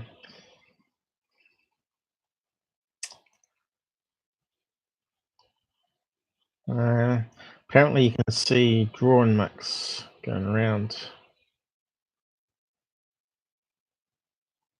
It might have been on the other one, actually.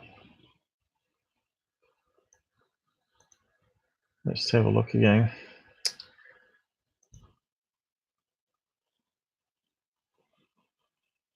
No, I think it's on this one. Damn it, I wish I saved it now. Not sure how I got it, but you could actually see someone had drawn on the photograph.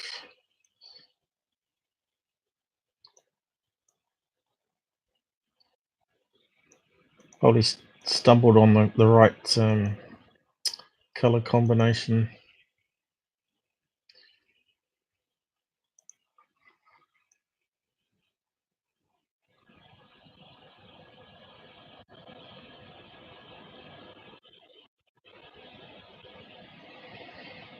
Yeah. It's not.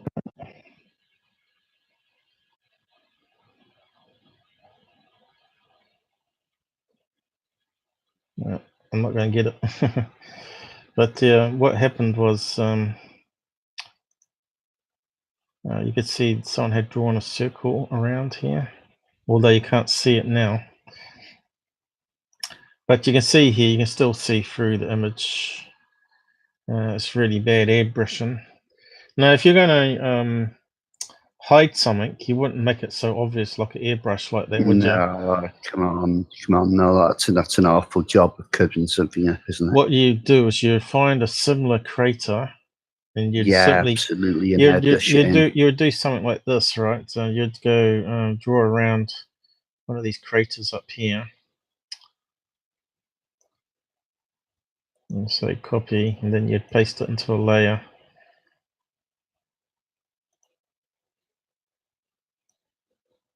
And then drag it around. And you'd find one that sort of matched up like that, you see, and sort of blend the edges in. So or stretch them, whatever, and sort of blends in better.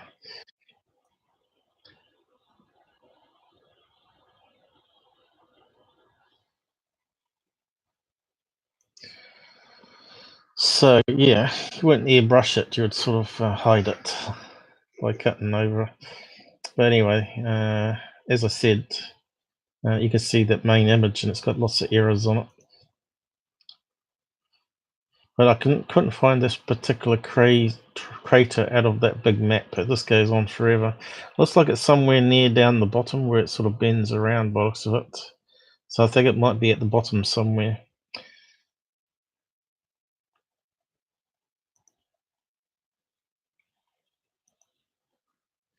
Anyway, looks like I'm not going to be able to get that pen mark I wanted to show you. But I'm not going to muck around.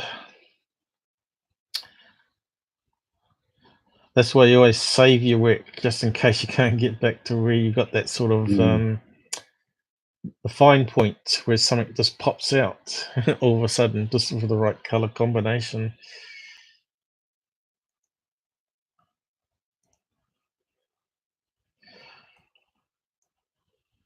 Yeah, I'll just get rid of those probably. So, oh yeah, I did a funny graphic here with Chris Cogswell, and that was on that first podcast that I posted at the beginning of the stream. He was talking about element 115, which is UUP up here. And I've got him pointing up here saying element 115, no mystery. Anyone could have predicted it, just like element 120, and it will be radioactive, unstable. Because he was talking about that in the interview. You've heard the interview. And yeah, it's good. And of course, I've got down here Bob saying, my bragging got me in trouble. All I wanted was no jail time. And you got Cool Bell pushing his movie up here. Bob is a physicist tinfoil hat on. Yeah, sure. And you know how much he swore in the interviews. If I'm sick of naysayers, shut the F up and get a degree. Yeah. Which Trying to is, make some money here. yeah, people say pseudoscience, they need to get a degree and shut up. So I thought I make it funny one and send it to Chris, see what he thought of it. So yeah, I thought it was quite good. I'll be on his blacklist, you reckon? Yeah, I'd say so. I'd say so, yeah. Because I wonder if he will interview with Tyler, because I think people would have said to him, don't do it, but will he do it still? Has Tyler heard any more about it? I don't think he has he? He said he's still To my waiting. knowledge. He says it's an exclusive interview, but he's certainly like the last one all the time to be given an interview. First one was Dolan. Richard Dolan was the first interview. And With whom? Richard Dolan. With Cogswell, yeah. Yeah. And the second one was, Bob won't come on interviews. Didn't security team said, oh, we got Bob coming on with Cogswell? I don't think so somehow, because I think Bob doesn't do interviews and Cogswell does only the interviews. So I think he's said wrong there. But hopefully he doesn't do an interview with security team, because he shouldn't give him any more. Leverage than they have. Yeah. Don't give him credibility, because he's just a total fraud. You know, he lives in America, right? So why didn't he get in the car and go to California where the premiere is? He's not going to it, is he? You know? That's what you do. You go there and you interview the people and talk to Bob and get some exclusive behind the scenes, you know?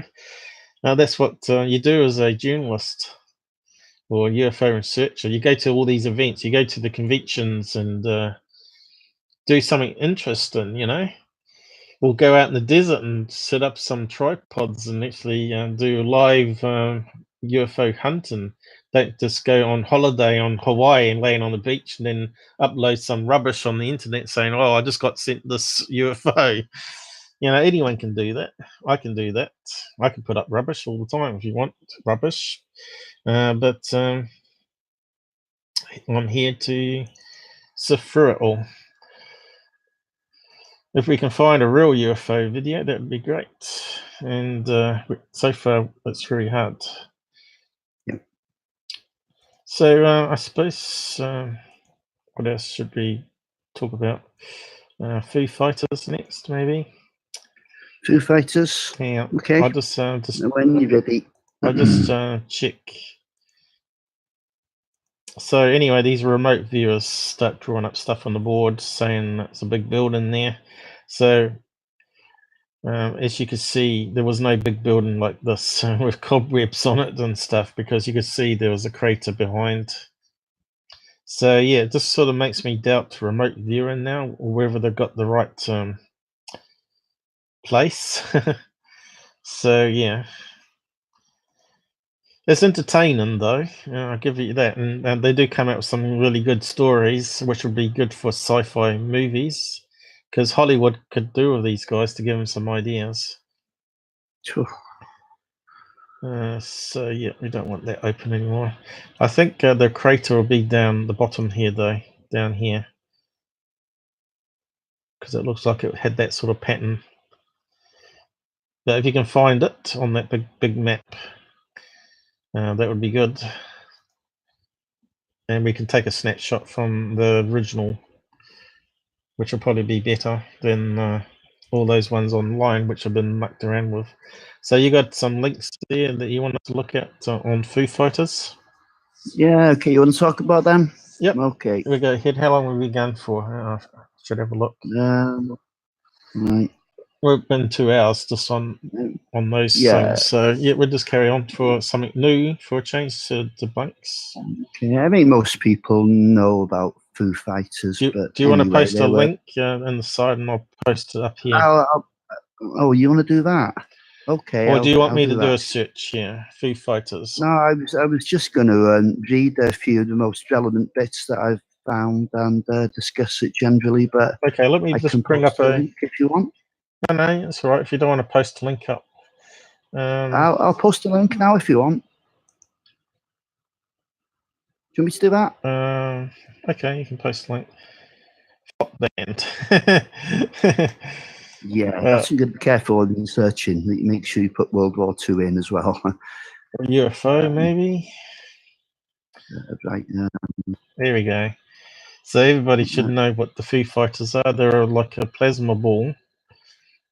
Yeah. And these are some pictures, some of the ones we've seen anyway, of these bright balls of plasma that sort of hung around the planes. So how long did they stay up there for? Have we got information like that? Yeah, they used to stay with planes for sometimes up to an hour on the journey before shooting off. Foo Fighters. The problem is I don't know which ones are legit and which ones have been edited. That's the problem. Internet, unless it's there's one link now if you want to have a look at that one first. This is quite comprehensive one. That one looks like a legit photograph there, and I guess that's a two Foo Fighters here, a little one further away. So yep, link, open, or copy it, copy, open another folder, tab. Here we go. You meant to have posted the link rather than go through YouTube, is it? I did. Oh, okay. Must have added it on. Go to. There we go. NASA UFO technology. But it's Nazi, not NASA. I mean Nazi. I think as soon as you say that word, you get demonetized, by the way, but they haven't got ads anyway, so it doesn't really matter. But I was just wondering what happens in the future when I get them back. That's if I ever get them back, and they might not ever give them back, because they're already changing what they're paying out on people. So yeah, is it Nazi technology though? You think not, because the Nazis... We'll see now, because it gets quite interesting. You want me to read that out anyway? You want me to scroll up and read it out? Yep, go ahead. I'll do it if you like, yeah. Okay, then this is a typical experience, anyway, of these people were suffering at the time. They were usually Allied aircraft on bombing missions at the time. Yeah. So it was just before Christmas in 1944. An American Air Force pilot was flying over enemy territory. Keep moving that. Yeah, you're reading my screen. That's fine. Carefully looking out for a German warplane when he and his radio operator both saw round glowing objects approaching. The unidentified flying objects, UFOs, got behind the US military plane and began to follow it. The American pilot tried several maneuvers in an attempt to lose the mysterious objects, but even a steep dive or sharp turns could not lose them. Suddenly, the objects disappeared. Surprisingly, during the entire encounter, neither the American pilot nor the mysterious objects fired any shots. Now, one thing there, I'll just stop there, is that these things seem to be under intelligent control. Right. So that's one point that we need to pick up on. So they couldn't be just like plasma balls or ball lightning. That's right. That's what I'm saying. Yeah. Okay, I'll just go on. This is just one example of many similar incidents that occurred over the skies of Germany during the last few months of World War II. Sometimes the objects showed up on radar. Now that's interesting too. Other times, more than one person observed the objects, but they did not show up on radar. What were the mysterious objects? Were the UFOs from ET, or were they some sort of Nazi UFO experiment? No one can be sure, but there are a variety of theories. So sometimes they were picked up on radar. That's interesting, because that generally suggests a solid object. And the word Foo Fighters actually came from the radio operators, the radar operators, sorry, before the pilots started using it. So that's so what's okay. what's Foo stand for then? And then that came from the cartoon character. Hang on, we'll get to that in a bit. Smokey Stover, he was called. Hang on, you broke up a bit there. I don't know if it broke up for everybody else. Yeah. Foo Fighters, it came from a cartoon character called Smokey Stover, and one of his catchphrases was, "All right, down here, there's no Foo without fire." And the term caught on. Okay. And, yeah. I think your dog's opening the door there. Yeah, he is. Do you want me to get rid of him? They're like naughty kids with fur. Yeah. He's all right, as long as he's not annoying you too much. Okay. Yeah, so it says here, the objects received the nickname Foo Fighters after a popular cartoon of the time called Smokey Stover. Right. In the cartoon, the Smokey character often said, "Where's the Foo? There's fire." The term caught on, and even radar operators used the term Foo Fighter to alert pilots of sightings. Although most of the encounters occurred over Europe, there were a few similar incidents that occurred over the Indian Ocean. Interestingly, after the war was over, the Allies discovered that the Axis powers had also seen the objects and feared that the Allies had developed a secret weapon. So you see, we both thought they were weapons designed by the opposing sides, the Axis powers and the Allied powers. So it's I heard stories that the Foo Fighters actually passed inside the plane on one of the occasions. Yeah, there's been occasions when they went right through the cockpit. Which is similar to abduction cases, where they just the craft simply merges in with the side of the house and they just simply walk into the house.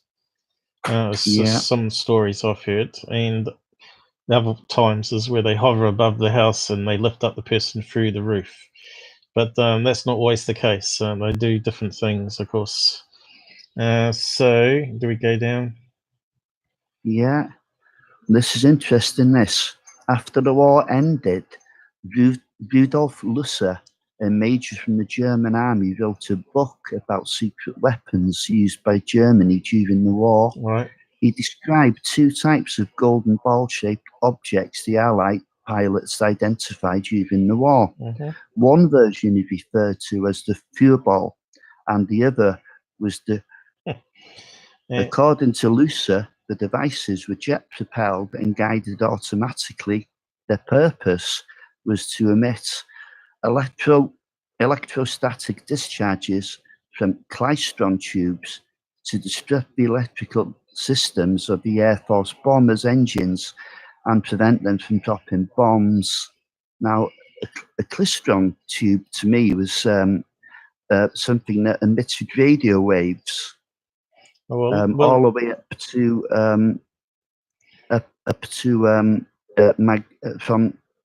all the way up to microwave frequency, from ultra high frequency all the way up to microwave frequency. Well, let's look up. But there was no evidence at all of it ever stopping an engine or causing any damage to any of the Allied planes. All right. So I think he's full of BS.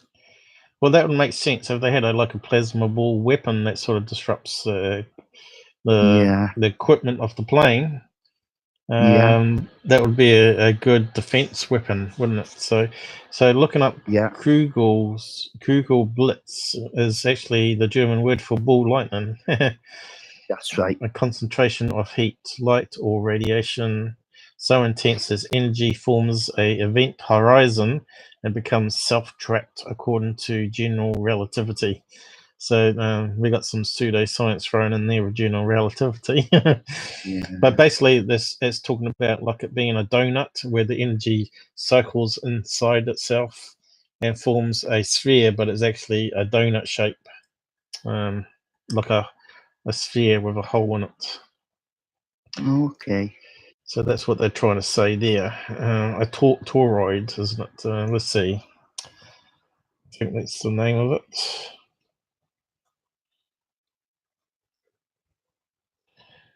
I've got it spelled wrong. Mr. O. I think it's toroid, isn't it? Let's have a look. There you go. So it's like this here. Donut shapes. But if you can imagine it being more of a sphere with a little hole at the poles, that could easily be like that. Also, the atom could be like that too. So we don't really know because we can't photograph them. So what was the other thing we talked about here? I need to go back. Let's have a look. You scroll down a bit. Let's have a look at what that is. The Yeah, the Glystrom. Glystrom tube. Yeah, I had a little look at that last night.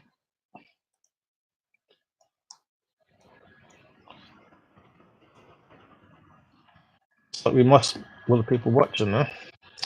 So what does it say here? Is a specialized linear beam vacuum tube, yeah. 1937. It wasn't a German invention, you see. Used as an output tube in UHF television transmitters.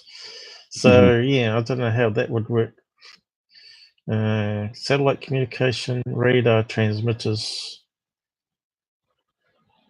and we've got an image here of one.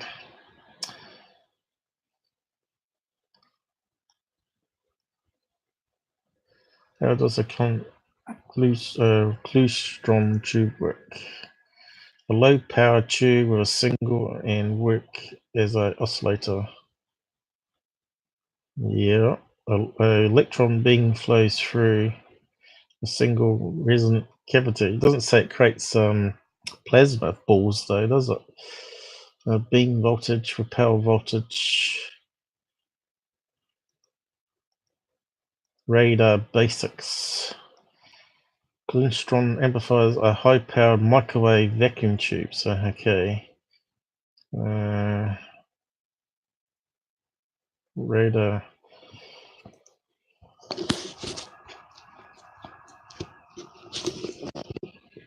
Okay, we got a complicated picture of one.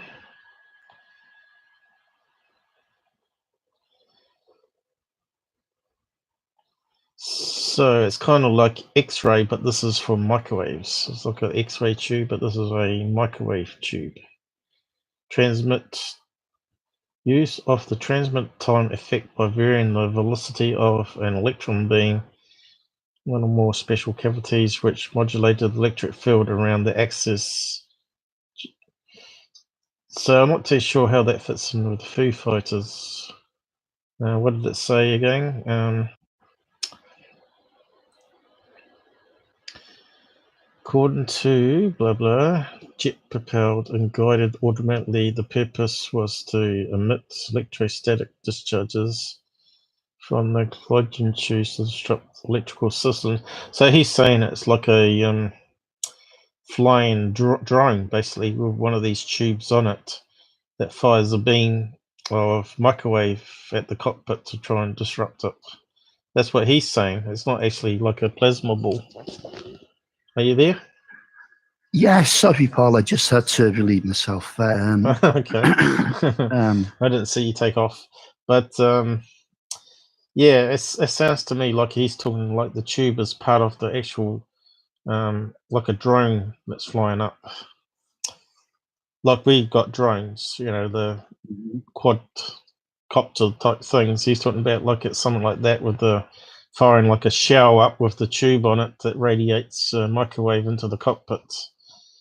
So yeah, was there anything else there you want to talk about on that page? Yeah, I'm sure there was. If you scroll down,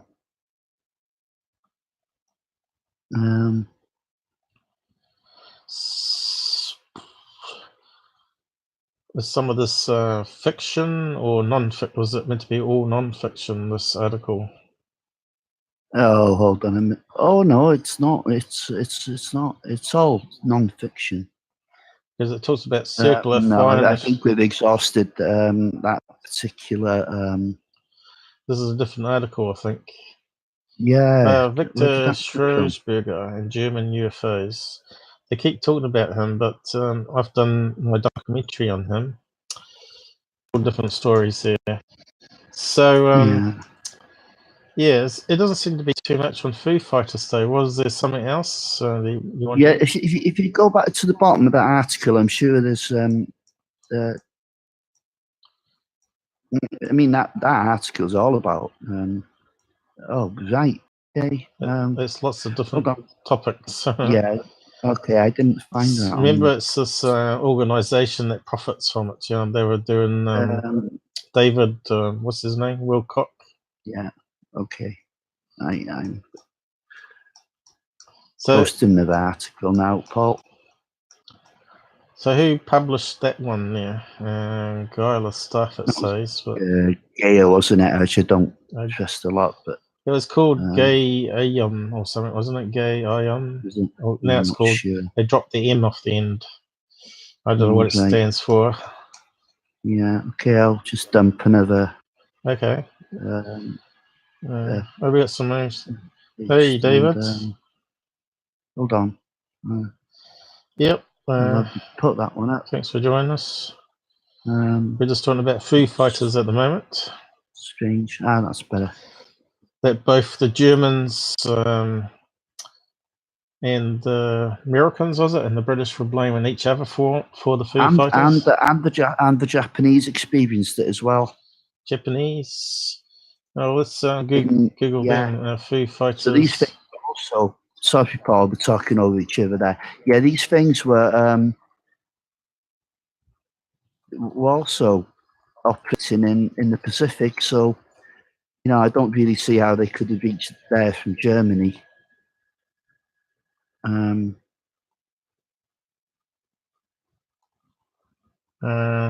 Was Japanese. Here it says here. So bring that one open. Some reason. World War II UFOs before, after. So this is sort of talking about the same thing we just heard. Given the name, weighted shape boogies, circular, spherical. Okay, here's another link there, Paul. I'll just scale this up, but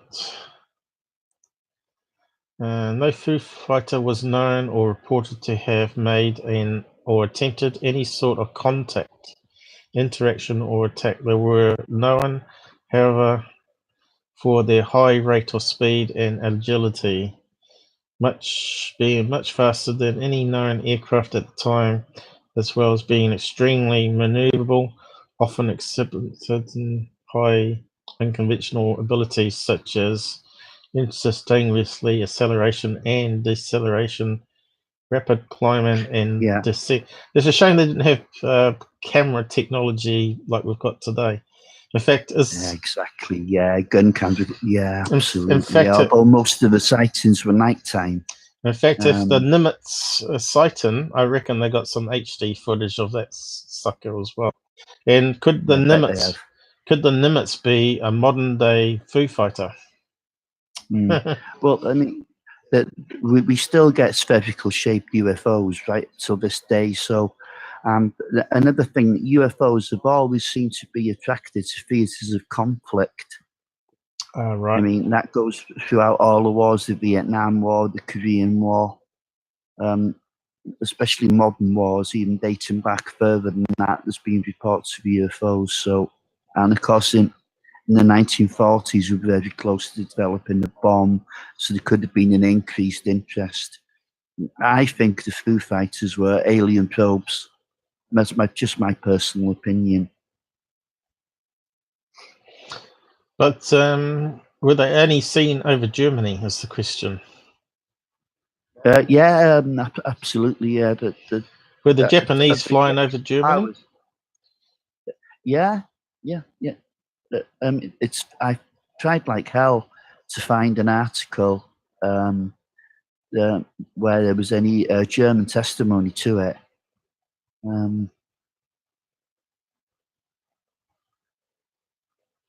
But they were certainly concerned about it, about the these balls of light, because they thought that they were ours. So it says here, it wasn't clear if the Foo Fighter like fireballs were not natural. Meteorite expert was called to investigate the Paz.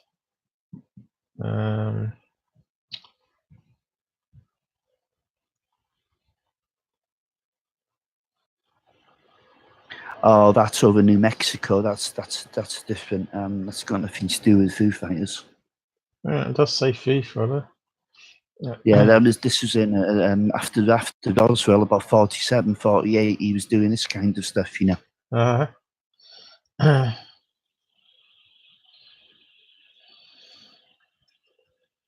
Because those green fireballs, they were going right over the testing ground.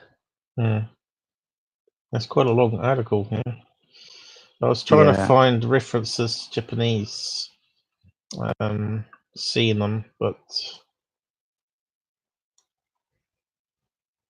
I couldn't see anything on that page. I talked about the Japanese photographer. I posted another tab up there. Yeah, I was just seeing what my search got. Copy. What's this one talking about? Foo Fighters. What part of Foo Fighters, though? Well, this is it. Let me just, while that's loading, go back to this one. So, what's it say? After the war was over, it was learned that German and Japanese fighters also had right. So that's the Museum of Unnatural Mystery. Let's open that one. Yeah. Oh, terrible font. Yeah, that's the one. Yeah, that's the one I posted. Is it the same one? Yes, same one. No. Hang on. No, you've gone back to the old one now. No, that's the link I copied from that link you posted. That shouldn't have happened. Well, it has. You've posted the same link twice.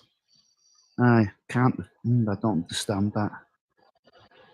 You may think you've. That's the one. That's the one I tried to post. Oh well, if I've already got it, we'll just go with it.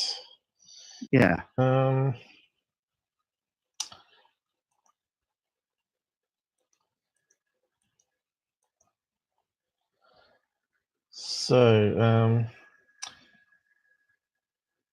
December 1994, the pilot of Allied plane was nervous. He was at 10,000 feet over enemy territory. Somewhere hidden in the black sky, there was sure to be. Well, that's another question. Did they actually see it only at nighttime?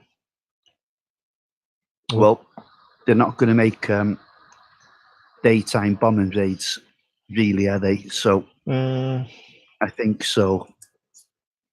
Yeah. But it doesn't mean they wouldn't have picked them up on radar too during the day. That's interesting.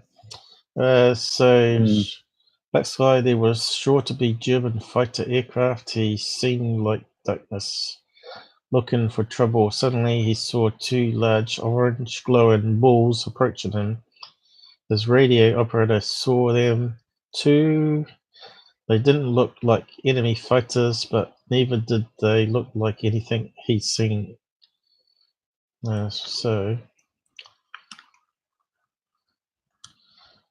So what part of this article is more interesting? Ball? This is a story, or the ball suddenly leveled off?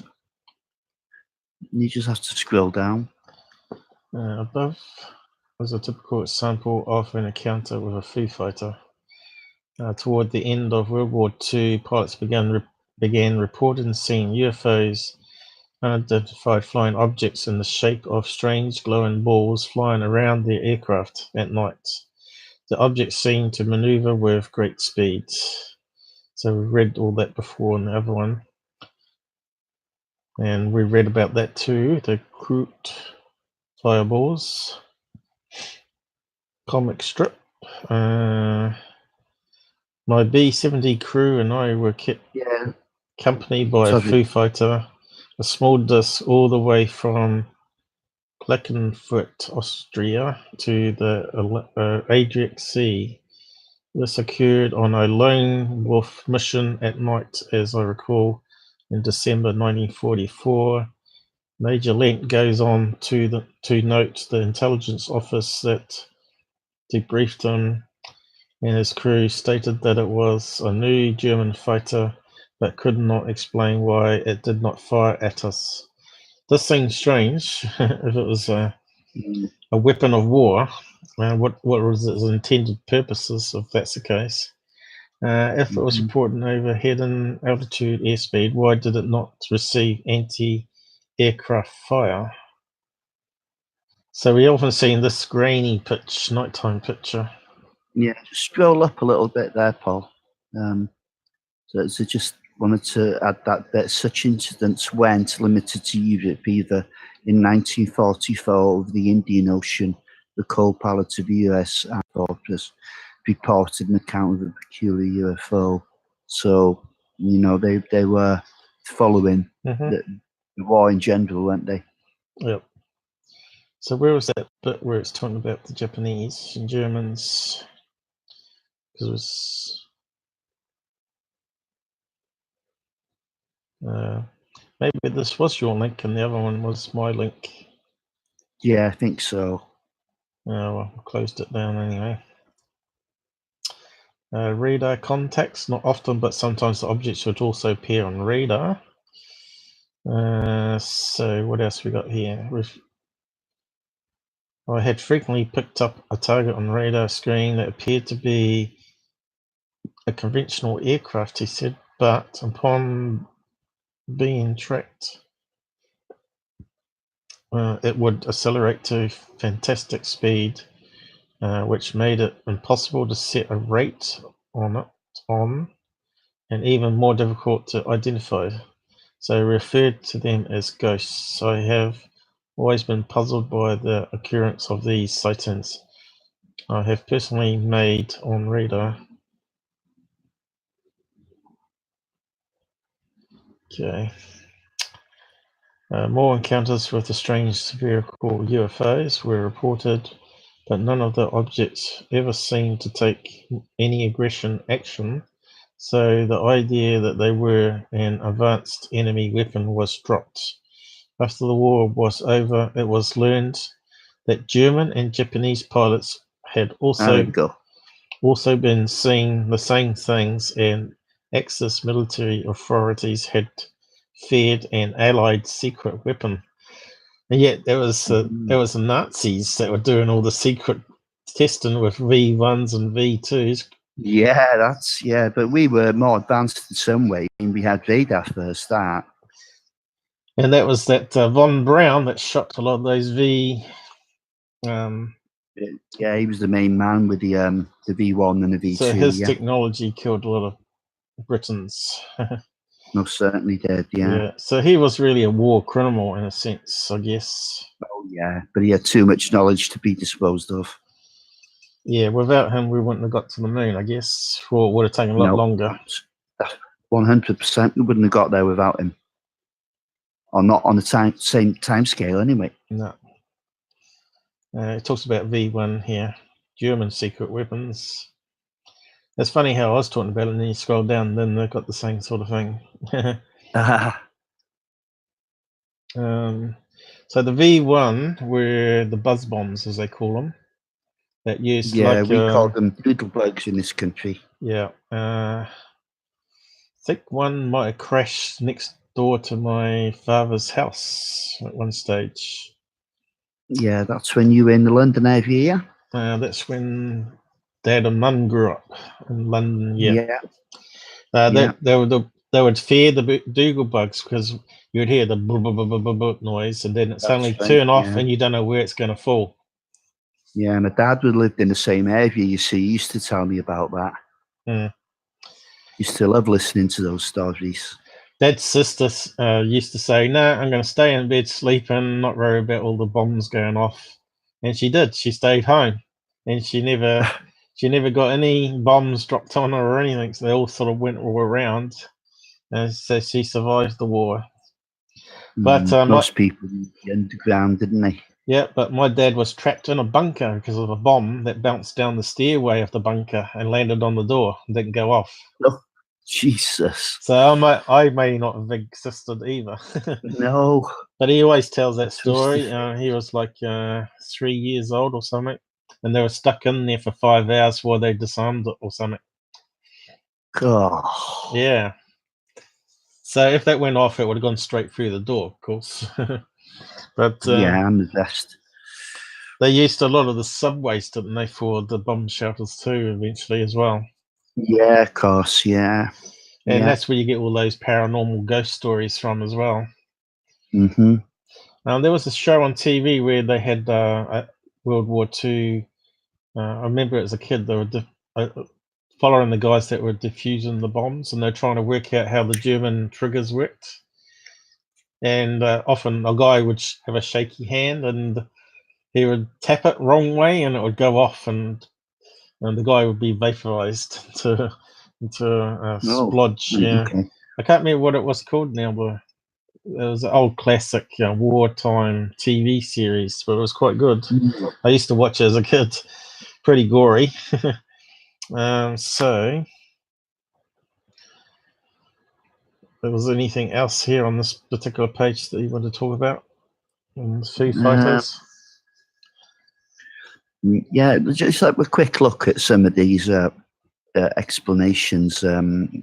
Unusual electrical or optical effect that might be related to ball lightning or St. Elmo's fire. St. Elmo's fire is known to form as an electrical glow around the wingtips of planes, but is not known to form into the shape of a sphere. Ball lightning is spherical and has been observed in the aircraft, but is short-lived and is not known to fly in formation with planes. Well, what's that? Another possibility there. At the bottom of the page, you scroll down. So what's St. Elmo's fire then? I know it's a movie. Oh, it's isn't that something connected with the Northern Lights? I think it might be. Let's look it up. Yeah, I bet it comes up with the movie now. Yeah, probably will. Oh, there's the movie. I think the movie was quite. Weather for that. Yeah, I think the movie was luminous plasma. I think the movie was okay, wasn't it? I can't remember now what it was about. I'm not sure I've seen it. Film. Here we go. Here we go. Top one. So it goes back to the old ship days, galleons. Where is it on that then? Can't see it there. So what is it saying? Yeah, it's yeah. You can see it's hanging onto the masts. Yeah, that's St. Elmo's fire. The little sparks coming up. Yeah, you got it. If that was a colour picture, we'd have a better idea, I suppose. We have a phenomenon in which luminous plasma is created by a coronal discharge from a sharp or pointed object in a strong magnetic field in the atmosphere, such as generated in thunderstorms or created by volcanic eruption. St. Elmo's fire is named after Saint Erasmus of Erasmus, yeah. Also called Saint Elmo, one of the two two Italian names for Saint Irenaeus, and the other being Saint Erasmo, the patron saint of sailors. Isn't Elmo a Sesame Street character as well? Yes, I think so.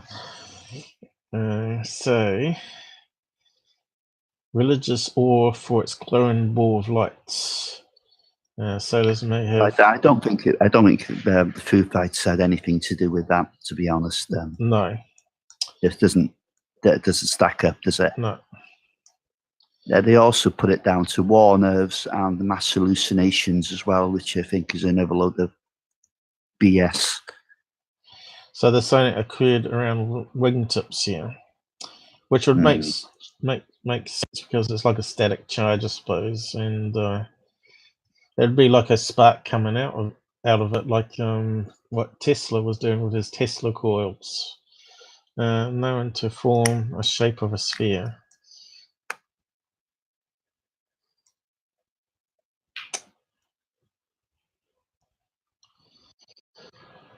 So what else we got here? Finally, they also considered the possibility that the whole thing was in the imaginations of the plane crews, who were justifiably nervous under the pressure of flying dangerous wartime missions. Despite all these speculation, no conclusive explanation for the Foo Fighters has ever been found. So what happened to them? Did they simply disappear after World War? Well, no, not really. They've been seen right up until today, haven't they? Yeah, but aren't most of those... They certainly seem to show particular interest in those bombing missions. There's no doubt about that. We lost a few viewers. Yeah. Oh, there's only me left. Well, I suppose it's getting late and people are working, you see, that just hopped on. It is 12:30, I guess. What time would it be in America right now? About 7 in the morning? They'd just be waking up. Depending on the time zones. The problem with the sphere UFOs to me is most of them turn out to be damn Mylar balloons or weather balloons, you know, big white ones. Yeah. So, yeah, when someone talks about a sphere UFO that we're seeing, we've got lots of HD footage of these spheres that turn out to be obviously had balloons and Mylar balloons, and yeah, all you got is stories about people saying they simply appeared out of nowhere, like they decloaked and followed them around and then zoomed off, you know. So many stories. So UFO proof is a prime example of that. He claimed that happened to him. He was sitting on the roof of his house trying to film UFOs, and the owl landed on a branch, which is a classic, you know, one of those classic stories of the owl and the abduction cases. And then the sphere just popped out of nowhere, and he jumped off the roof, got his brother, and the sphere went out into the street, and then they chased it down the street or something and said, "Look, everybody," because they were lighting fireworks, "that's a UFO." And everybody was looking at it.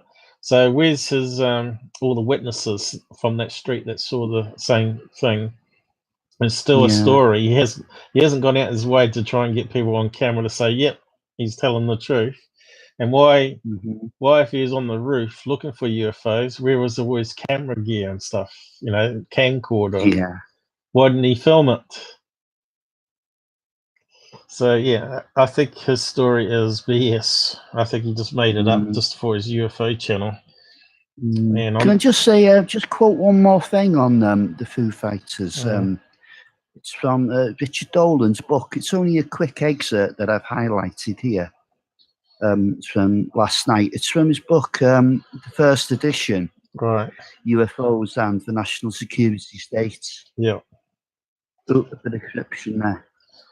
Well, that's what I told you. I said take photographs of pages of books that you wanted to send. Well, yeah, I know. I didn't really have time to do that, Paul, but I'd read this out to you. It's only short. Okay.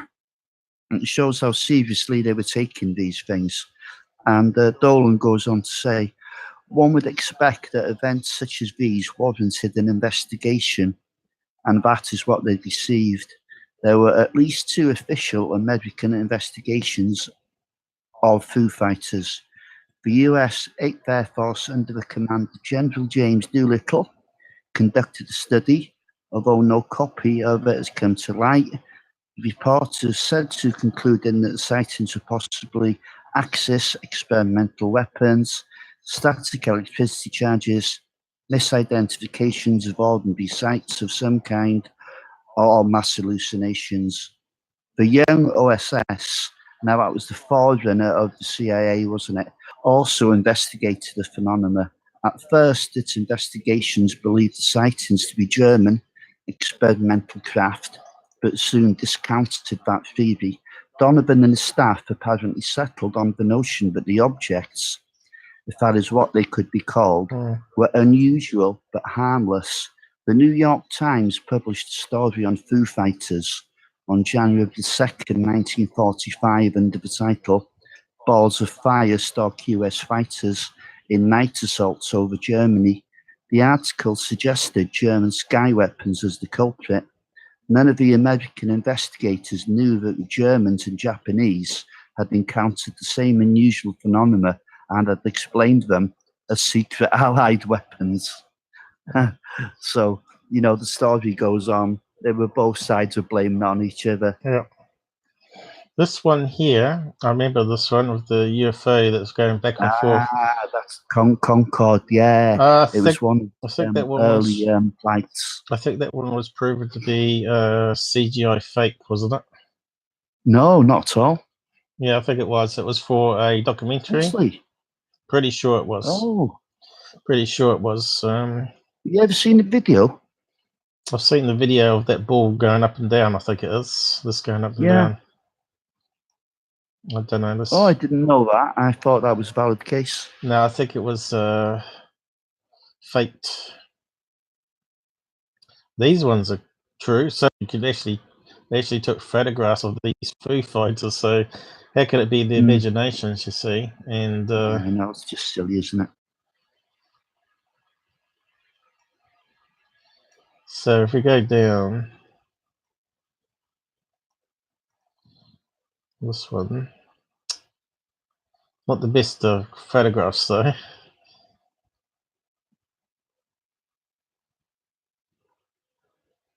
So it's mixing a lot of UFO stuff around here. But I'm pretty sure this Concorde one was a fake. Let's see. Was it the 70s, you know? The funny time for CGI. There's 76. Shots from a jet that was flying next to the Concorde. Why would a jet fighter want to create a CGI? I think it was for a movie effect, wasn't it? No.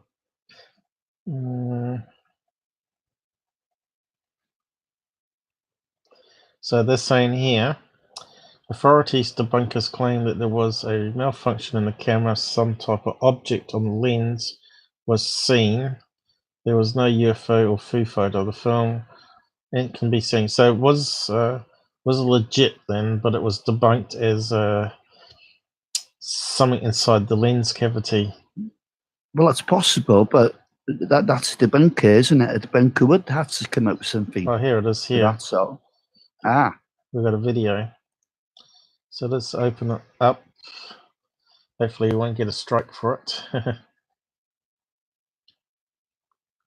So Rene's gone, has he? Llegado a la conclusión de que The blaze of glory. Don't know what he's talking about. It's in French or something by the sounds of it. He's talking about his favorite channel, UFO Proof. Oh.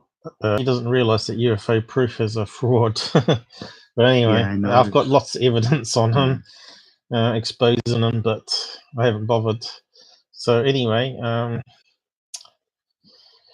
He's exposed himself. If you ever watched his videos, he's collaborated with Tyler, taking money from him and whatnot. So is it in this video? That looks like it's from a TV series, isn't it?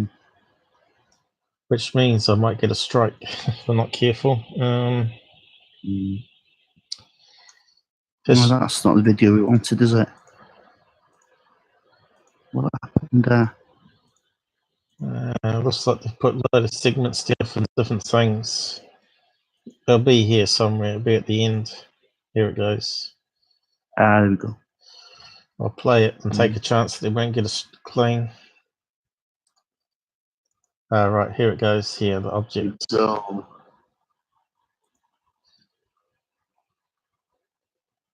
Yeah, it looks like it's on the lens.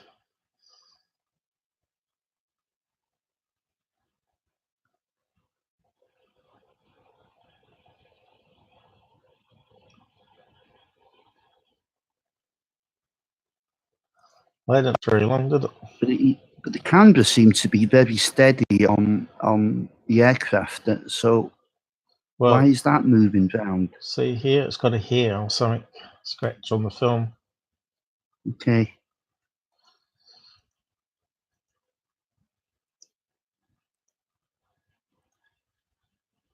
See here, we've suddenly got a black blob.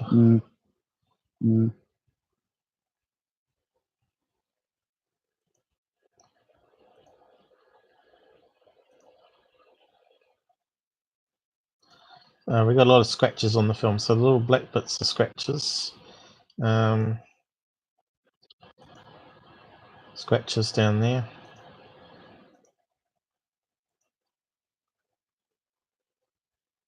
The thing is, they're zooming in, or maybe they're cropping. It's not the original image, is it? So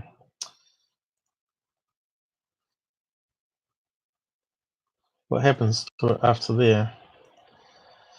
It's hard to tell, though, isn't it? So I don't know. Yeah.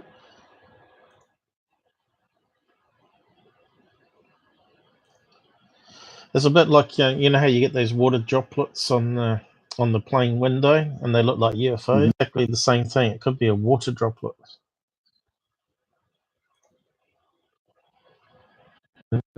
Waste here because of the wind pressure.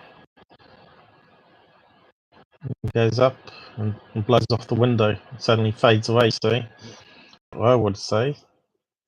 But we're not. Are they filming through a plane window? There must be. Yeah, they are. What's following it? What did it say at the beginning? Let's have a look. It said something. Said something down here which I can't quite read,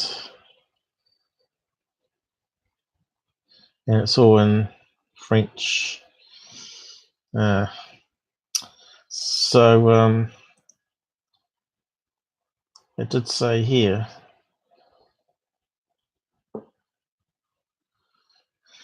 This is a still from 1976, shot from a jet that was flying next to the Concorde. So how did they film it from the jet?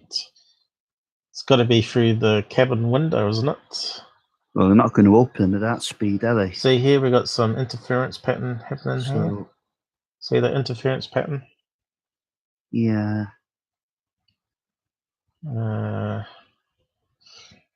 So I don't know whether that's a reflection on the window. So they're saying there was a malfunction in the camera, some type of object on the lens was seen. So who debunked that though? So let's see if we can find some more. Let's find some more information about it. I'm not convinced of that.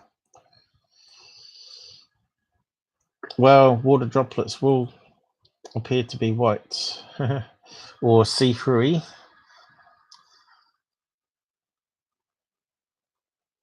Of course, we're talking about old cameras back then too. Yeah. But I'm pretty sure it was debunked because I can remember it thinking, oh wow, that's a really good UFO. Then I was disappointed to realise, so yeah, they sort of end it as a. Well, I mean, every UFO video and photograph has been debunked by someone somehow, isn't it? Doesn't mean to say that because someone's debunked it, that's case solved. Perhaps John Maccabee's debunked it. Bruce Maccabee? He might have done. Really? He might have done. I'm just joking. Oh, sorry, I doubt if he would. He's pro UFO.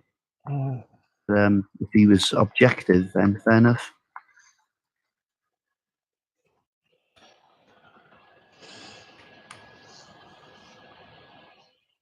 Suddenly we got 5 watching again.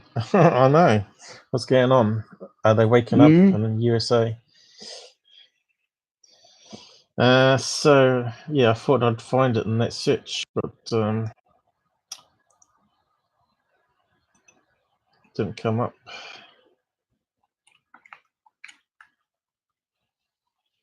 Now let's see if we can do it by images. Yep. So we got some other objects here. What's that one? That one looks kind of fake. It looks terribly fake. That's the one there. Analysts of Concorde footage. So we want to look at that probably. Okay. UFO films. There's that one here.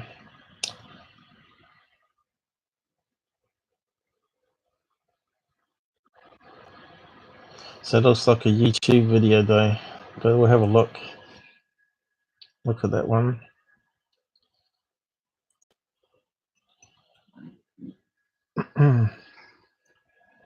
Hello, folks watching. Say hello down the side. Hi guys. Say hello down the side if you want. So you can see how grainy. Was it filmed on one of those 8mm films where you get scratches and things? To me, it still looks like a water droplet. Suddenly, how it suddenly stops and moves across to the cockpit area, though, isn't it? Yeah, but you get that with the slipstreams of the wind on the window. Yeah, maybe. But the thing is, it's going forward. Normally, it'd go the opposite direction to where it's traveling. Yeah, that makes sense. Yeah. So what's this from? Looks like from a TV series. Wonder if it's safe to play it with the audio. Shots that we've got with funny little marks on it that people say, was this a UFO or wasn't it? Look at it closely and you'll find that there's that little spot of light coming there, which could be quite easily mistaken for a UFO. But in fact, it's quite possible that the sun, which was off to the left-hand side, had caught the front element of the Astrovision periscope system and would have caused an internal reflection. And I feel that that is really sums it all up. You will see that as the camera moves, so that little spot moves. And I don't think that's a UFO.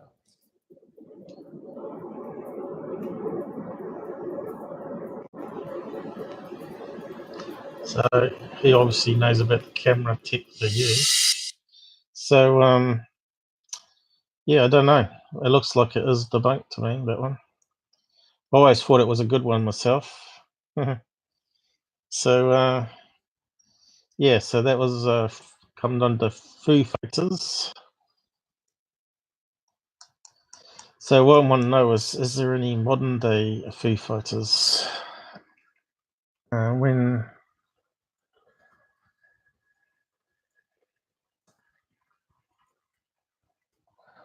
pilots reported.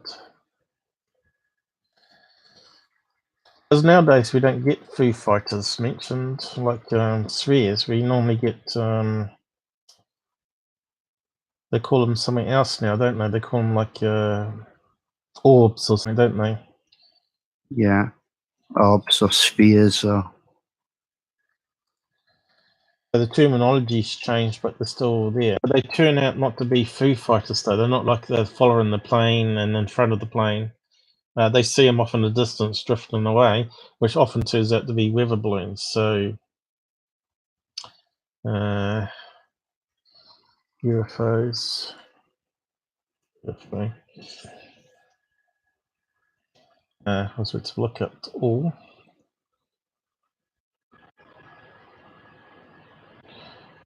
So we got back to this. So it didn't actually tell us. Let's go through the list anyway.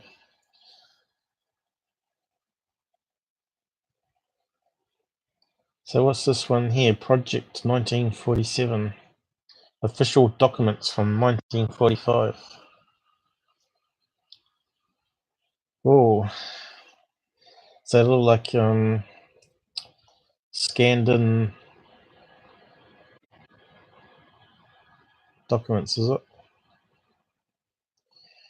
Can't quite read it. That's very small print.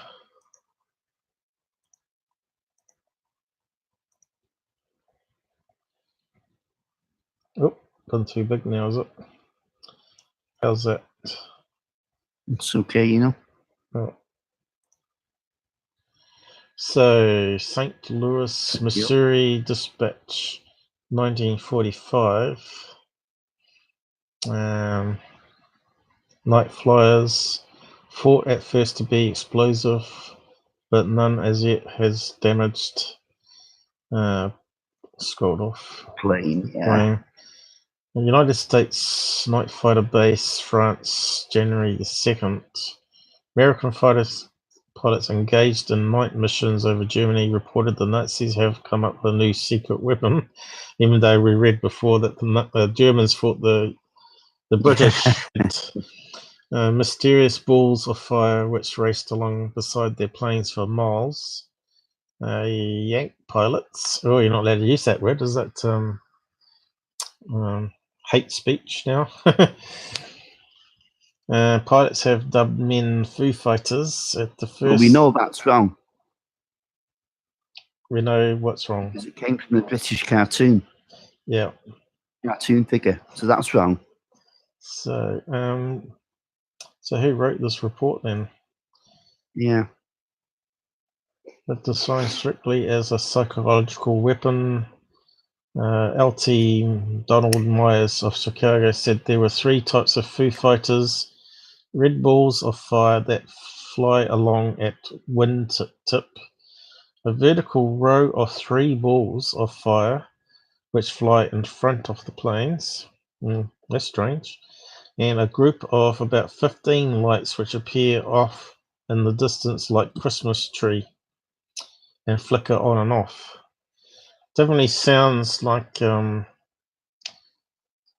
ETs, doesn't it? Well, the pilots of the To me, Foo Fighter Squadron in Operation September 1943 find these fiery balls the weirdest thing they have as yet encountered. Foo Fighter picked me up recently at 700 feet. That doesn't sound very high, does it? no. And chased me 20 miles down the Rhine Valley, Maya said. I turned to starboard and 2 balls of fire turned with me. I turned it to the port side and they turned with me. We were going 260 miles an hour, which ain't really fast No, nowadays. That's about right for a bomb in World War II, you know. Yeah, and the balls were keeping right up with us. On another occasion, when a Foo Fighter picked us up, we dived at 360 miles an hour. It kept right off our wingtips for a while and then zoomed into the sky. Sounds very much like that Nimitz case from To the Stars, doesn't it?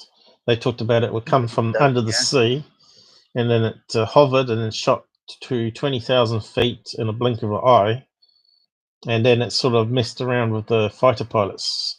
So they claim, but we haven't actually got it on video, which is a bit of a shame because everyone's saying that it's just a secret drone test that they weren't told about by DARPA or something like that, or another country. But it doesn't sound to me like it is, because we haven't really got any technology that can go from hovering to 20,000 feet within a matter of seconds. So, if so, SpaceX is a waste of time. We're wasting a lot of money on SpaceX when we've got the technology hidden when we should be using it. Yeah. When I saw things, I had the horrible thought that a German on the ground was ready to press a button and explode them. But they didn't explode or attack us. They just seemed to follow us like Willow the Wisps. Willow the Wisps. Will o' the Wisps. Whatever that is. It's a novel. Right. It's from a novel, character from a novel. Lieutenant Wallace Gold of Silver Creek, New York, said the lights followed his wingtips for a while and then in a few seconds zoomed to 20,000 feet in the air and out of sight. That does sound like the To the Stars thing that's been going on since 1943. Yeah. So instead of the UFOs being spheres now, they're sort of tic-tac shapes. Names change, but the phenomenon stays the same. Yeah, it does seem really similar. So the pilots agreed that the balls of fire were more numerous over large German cities. Well, that's kind of weird, isn't it? Not really, because that would have been just about the time they would be unloading their bombs. So maybe there would be an increased interest then from an alien presence, if you like. Or time travelers from our future. I wouldn't write it out, but filming the history of Earth in 3D. Our first experience with them, Gould said, I thought it was some new form of jet propulsion plane after us, but we were very close to them and none of us saw any structure on the fireballs. Captain Fritz Ringwald, staff officer from East St. Louis, went along on a flight after hearing the numerous reports of the Foo Fighters. I saw the lights off the right side and told the pilot, who said, "Oh, those are lights on the hill." Ringwald reported, adding, I looked in the direction a few minutes later and then told him, well, that hill is constantly closer to us now. Yeah. So Foo Fighters seen by East St. Lucian. Among those reports reporting the appearance of the Foo Fighter was Captain Fred Ringwald, 33-year-old son of Dr. and Mrs. Ringwald. Goes on with the staff officer of the Night Fighters, a voluntary group of Army Air Corps organized to carry out bombing raids in Germany. Ringwald wrote his parents last week.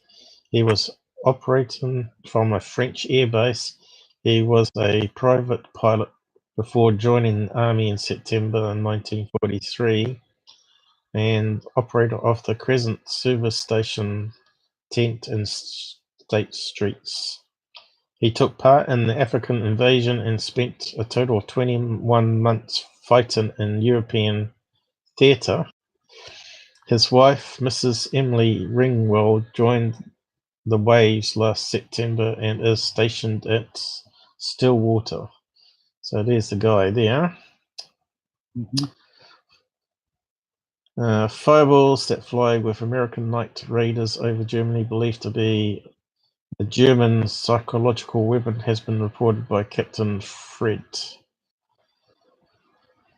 So War Department classified message center outgoing classified message. So this must be OCRs because it looks too good quality.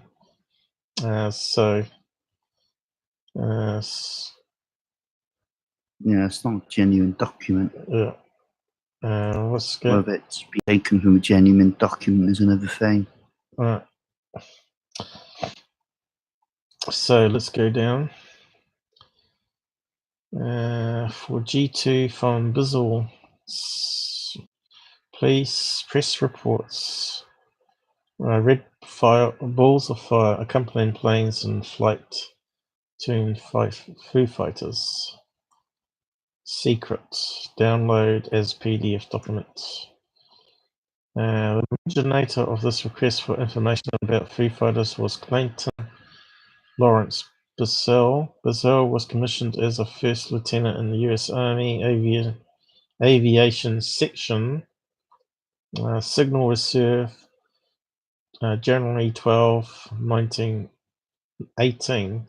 During his service in World War I, Bissell was credited with shooting down 6 aircraft, making him an ace. After serving as a Commandant General of the 10th Air Force in India and Burma, Bissell was assigned to the Office of Assistant Chief of Staff for Intelligence in War Department in January 1944. The War Department encompassed Army, Ground Forces, Air Forces, and service troops. It is clear the sheer amount of public stories about Foo Fighters and mystery spheres being reported by Allied aviators had led to a request for official information from Bissell and the WDGBI, War Department General Staff Intelligence. They like their long names. They certainly do. Bissell retired in 1950 with the rank of Major General. To date, no answer from Supreme Headquarters, Allied Expeditionary Forces to Bissell's request has been located. The written numbers probably refer to such messages as A1358 1/5 2/9, probably refer to paragraphs or parts of the message where the answer is found as a paragraph or part 1 of 5 paragraphs or parts. So I'm not too sure what that was about. We've established there was a deep concern. Yeah. So Japs, you're not allowed to use that word now. You're not allowed to say Japs. Japs claim robots will be used soon. Tokyo broadcast says bomb will dominate skies of Pacific. Tokyo claimed today that a Japanese manufactured robot bomb would make it debunked soon, given Japan domination of the skies of Pacific. So could it be their robot bomb? The broadcast being to Latin America and recorded by FCC. So that was that one. Japanese now use flying bomb in China. Cumin, China, July 6th. The Japanese are using some kind of flying bomb for their air defense of China. Announcing this today, Major General Claire blah blah blah said it had been determined whether the bombs were launched from planes or the ground. So far, they have had not great success. Yeah, they were balloon bombs. They were. Flying they flew at high altitude, and then they were supposed to land over America. They had very little success. Some of them were still flying even after the Japanese surrender. So they're saying here, flyers told of seeing objects following or paralleling the course of American planes. In each case, pilots were able to evade the objects. Japanese Air Force is incapable of defense and therefore is bound to try to work out something, commented Commander of the United States 14th Air Force. Foo Fighter. It was not a hoax or optical illusion. It was certainly the most puzzling secret weapon that Allied fighters have yet encountered. Last week, US night fighters pilots based in France told a strange story of balls of fire. So these are all released documents, and that's what they're saying. So we've read all that before. Skeptical science baffled by the whole affair were inclined to dismiss the fireballs as illusion, perhaps a after image of light which remained in the pilot's eye. But of course they got photographs, so that sort of discounts that. The balls of fire were radio controlled. There's another option. And of obvious absurdity, since they could not be synchronized with the plane's well, movement. you know, absurdity, yeah. Since they could not be synchronized with the plane's movements by remote controls. That's perfectly true. I've run out of fluid, so I can't lubricate my throat. Okay, they were created by electrical induction of some sort. Yep. 3, that they were attracted to a plane by magnetism. Yep. That's right. The correspondence further guessed that Foo Fighters were intended 1, to dazzle pilots, 2, to serve as aiming points for an anti-aircraft gunner, 3, to interfere with a plane's radar, 4, to cut a plane's ignition, thus stop its engine in midair. But it never done any of those things. Yeah. Some scientists suggest another possibility. The fireballs were nothing more than St. Elmo's fire. Oh, not that again. The reddish blush-like discharge of atmospheric electricity, which is often been seen near the tips of churches' steeples, ships' masts, and yard arms, often appears at the plane's wingtips. What's the end bit? Last month, pilots reported they had seen mysterious floating silvery balls, apparently another secret weapon, in daylight flight over Germany. Well, that's the first time I've heard that. That's true. That's almost like current times now. Yeah. That we're seeing silver balls. But of course, now we've got Mylar balloons. I don't think they had Mylar balloons back then, because Mylar was like, when was Mylar invented? Back in the 70s or 80s or something. I reckon Mylar balloons and all that should be banned, really. Then we could get rid of all the junk in the sky. Then we know what we're flying. Yeah. When Mylar balloons invented. Well, not balloons, but maybe Mylar. But that's the whole thing of Roswell crash. Didn't they say that the metal unwrapped, but like Mylar does? If you punch up Mylar, it unwraps itself, doesn't it? So they're saying it was like a secret balloon. Yeah, but well, the last story was Project Mogul, wasn't it? Yeah. Which is basically a weather balloon with a microphone attached. Yeah. So, which is another ridiculous explanation. And balloons don't crash; they just land. So it was invented way after World War II, anyway, 1954, by the looks of it. So it was used for film, was it? What is Mylar? How was Mylar used? What is Mylar film industry was invented in 1954. This is the brand name of a polyester film made by DuPont. Made from resin polythene. So that sort of sounds like the magic material that sort of remembers its shape, you know. But then again, 1954. If they're using it in 1954, that's way after Roswell. So could that's timeline's all wrong. So could that have been experimental? The Milo was being played around with and didn't sort of become commercial.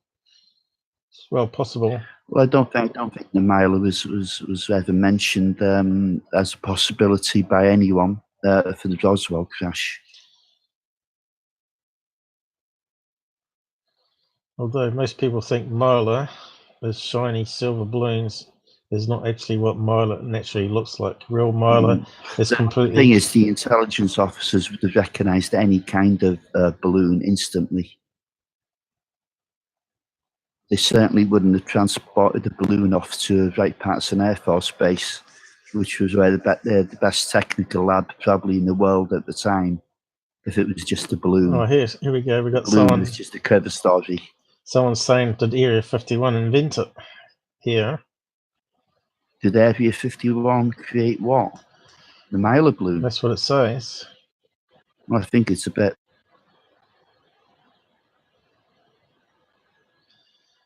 simplistic to come out of Area 51. Actually, I need to go to the toilets. If you want to carry on talking to the guys while I go for a minute, keep them interested. You might want to read out something you got there in a book. Anyway, I'll be back in a minute. Yeah, I'll just have a quick look here. Yeah.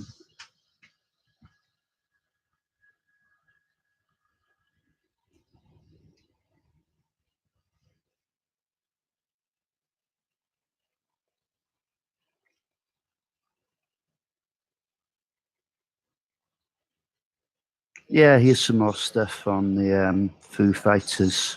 Let's see now. One night in November 1944, the Bristol B-Fighter crew, pilot Edward Sculter, radar observer Donald J. Myers, and intelligence officer Fred Ringwald was flying along the Rhine, north of Strasbourg.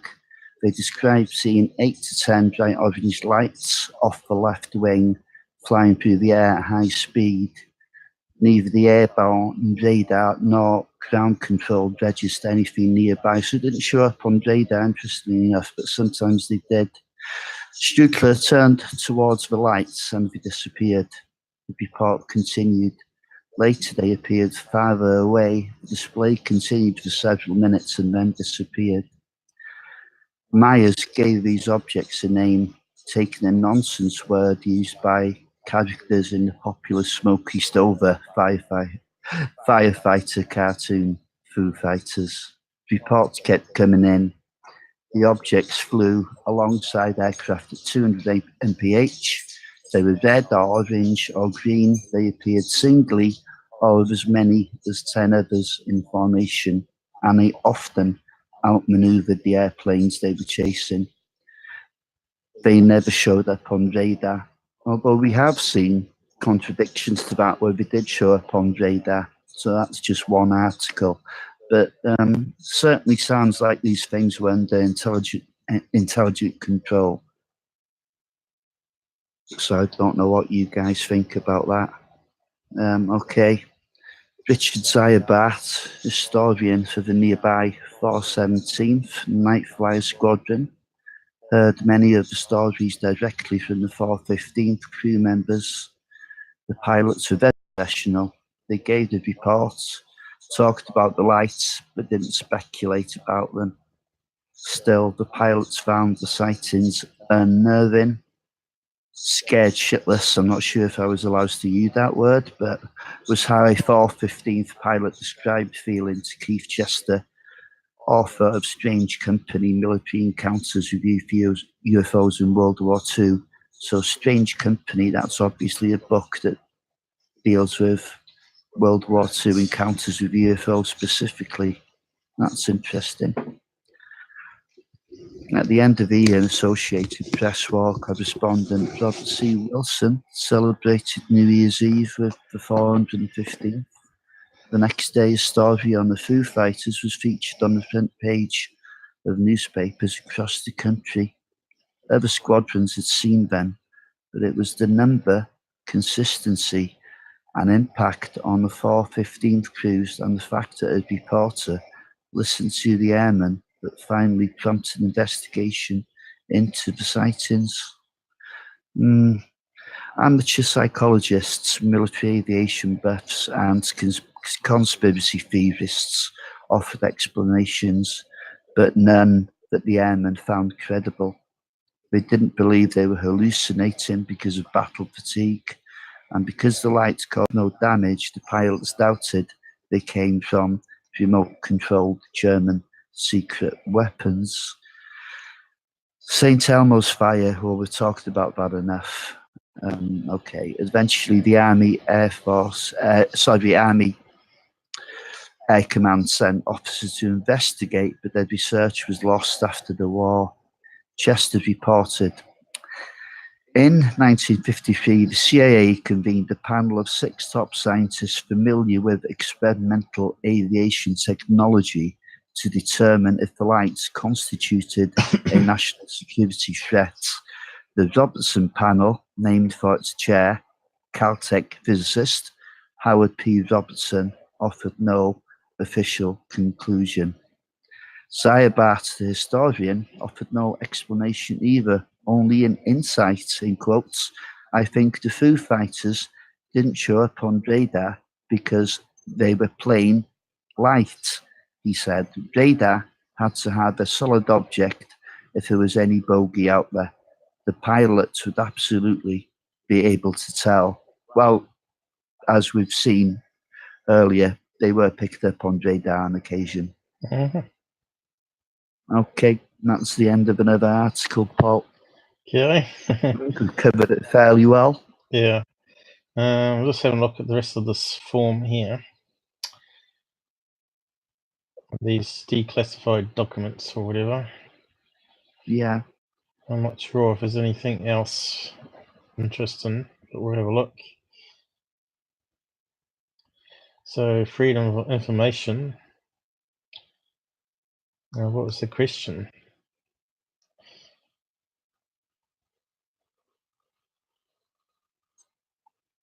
Right, asking about night pilots.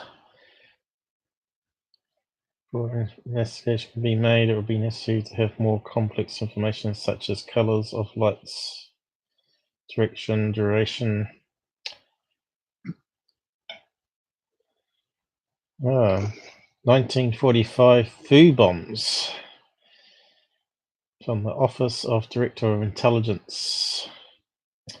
German capabilities with already proven weapons as V1 and V2 and untried weapons such as the Foo bomb. Never heard of that one before. No, not me. That's new to me. Magnetic waves and gases applicable to aircraft are considered to offer no new threat of really serious proportions. Let's Google Foo bomb. Have we got a picture of one? Is the question.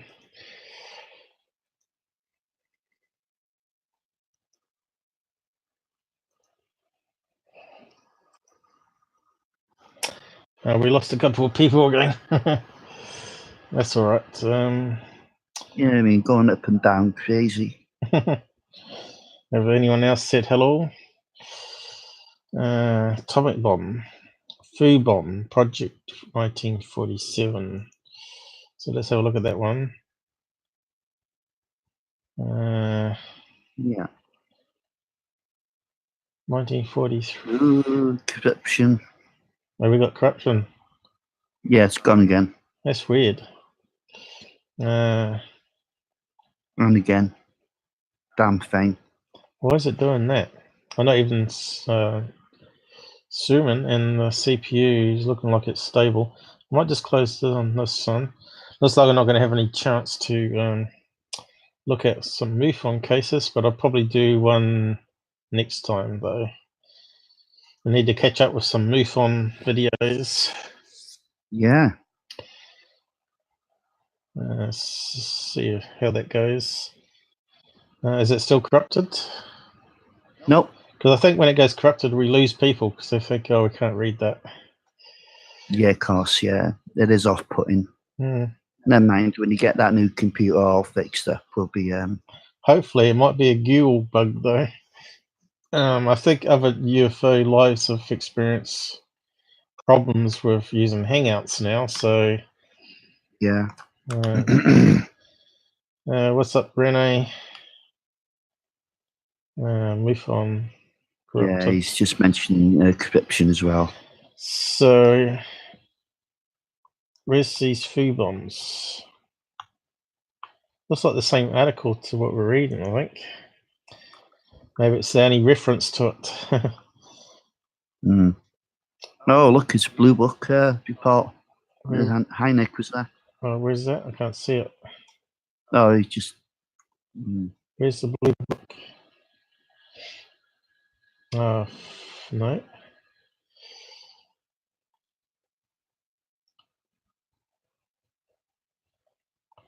Hydrogen bomb. No reference to Foo bomb.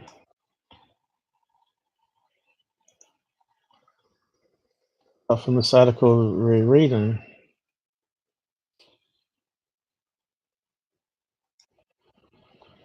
Try reloading the page.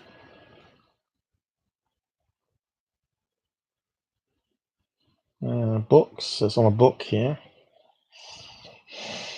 Let's have a look at that one.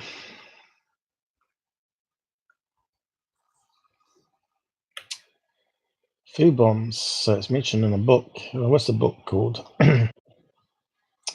Hitler's Secret Weapons of Mass Destruction. Foo bombs, another name given to the Foo Fighters. Oh, right. Okay. Well, that explains it. Is that what it was? I had a feeling it might have been. Particularly by the American military establishment, was Foo bombs. This broad name appears to have covered 3 or 4 different but related German secret weapons. One of them certainly used klystron tubes, which we talked about earlier, that pulsated at the same frequency as Allied radar in order to jam radar. That was microwave energy. This method was discovered by, oh, look at that, Oberfangenhofen Aircraft Radio Research Institute. God. Where was that name? Up here. Jesus. No, that's not what it says. They also experimented at the same time with felicity with semiconductor research. How about that? Generate radio waves through vibrating crystals. So, you know how they're talking about all our technology comes from UFOs. Well, clearly it wasn't. Obviously, there was a lot of secret development happening. And that's what... Sorry, I was just looking what Jenny put up in on the side chat there. I have to unzoom. A load of bombs. Yeah. And another weapon described the Foo bomb is what the Germans called a what the hell? 2 gaseous devices designed to destroy aircraft engines through wrecking the ignition system, and the other a gas weapon caused the viscosity of the lubricating oil for the engines to break down. Another weapon described as a Foo bomb is what the Germans called Motorstoppemittel. Yeah, Motorstoppemittel. Methods of stopping motors. There we go. Magnetic wave. It was a form of X-ray device intended to disable radar and aircraft engines, and although precise details are sketchy, it might have been based on laser technology. So there you go. All the stuff secret they're searching. Silicon chips and laser weapons. They were certainly trying everything, weren't they? But but if you listen to that podcast, that's what Chris Cogswell said. He said they're now experimenting stuff that's mind-boggling that we won't see for the next 20 years. And this is exactly the same here, but that they're dealing with silicon chips back in 1945. They probably didn't have the technology to make it, but they had the idea and concepts there, right? And lasers. So they had to wait for the time to catch up for the manufacturing process to be able to produce what they want. So it became workable, yeah. So what would happen if most of the world population got wiped out, and the people that in that population were all people that run these factories to make silicon chips? Who would have a clue where to begin? This is it, yeah. Now, I wouldn't know how to make a silicon chip. Well, there's the old saying, if there's a 3rd World War, the 4th World War will be fought with bows and arrows. You know, it's like if you picked up a quantum theory book and looked at all the mathematics, you think, I'll stuff that. I'm going back to my sci-fi TV series instead. Yeah, absolutely. Because you don't want to blow your mind trying to figure out what all the maths means, and then you leave it to other people that would love that sort of thing. Yeah. To me, I look at a lot of maths and think, no, I'm not going to waste my brain cells trying to figure that out. I'll let someone else deal with it. So, yeah. So this is an interesting book here, right? Hitler's Secrets, Weapons. The Nazi Plan for Final Victory. So what was this one? Another one. Foo bombs are being radio-controlled, jet-propelled, still-nosed, short-range, high-performance ramming weapons for the use against bombing weapon formation. It's seen clear that many of the following and projects were being lumped together by allies as they were not sure exactly what type of weapon the Germans were using. So, how's the corruption? Is the corruption still going? Several experimental projects were carried out on the site of Wiener in Austria. Some were under the direction of Alexander Lubitsch, while others were in the hands of SS-based scientists. The destruction of many of the experimental craft and the technology data makes it necessary to rely on the few surviving accounts by contemporaries. Not sure if I've said that right. They mention many devices, including balls of fire, gas weapons, electromagnetic anomalies, and radar jamming system.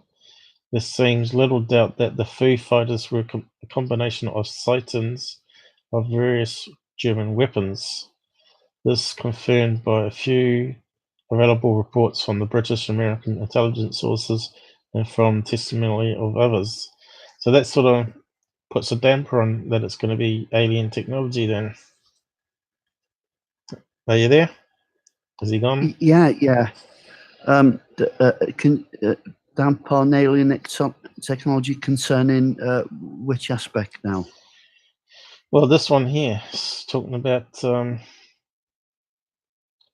the destruction of the experimental craft and the technology data. Oh, you mean the Foo Fighters? You mean? No, I don't believe they were any kind of technology that was workable at the time at all. Well, they're saying the surviving accounts we're talking about balls of fire, which is like Foo Fighters, gas weapons, electromagnetic anomalies, and radar jamming system.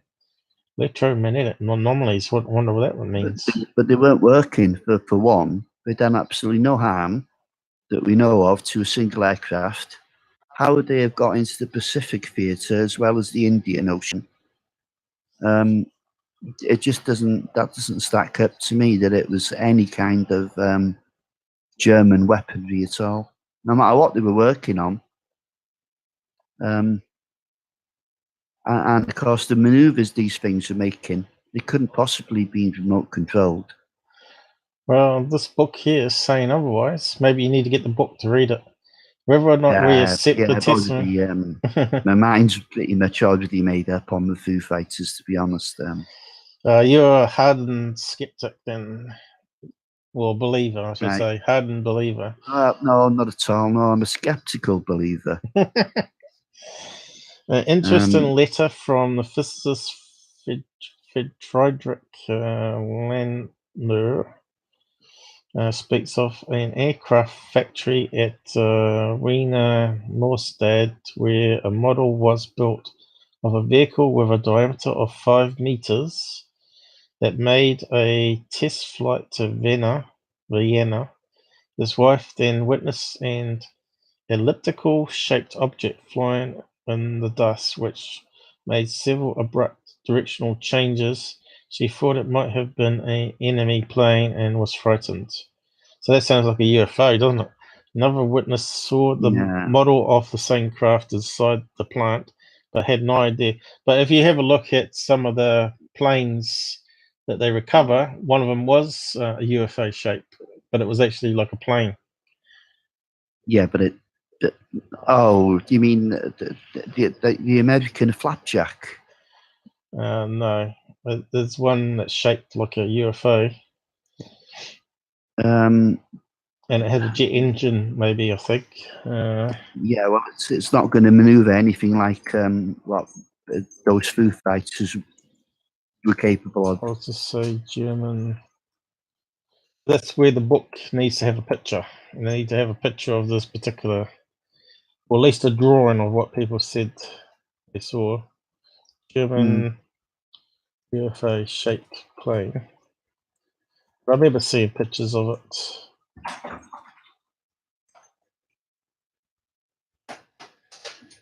Oh, 1 second.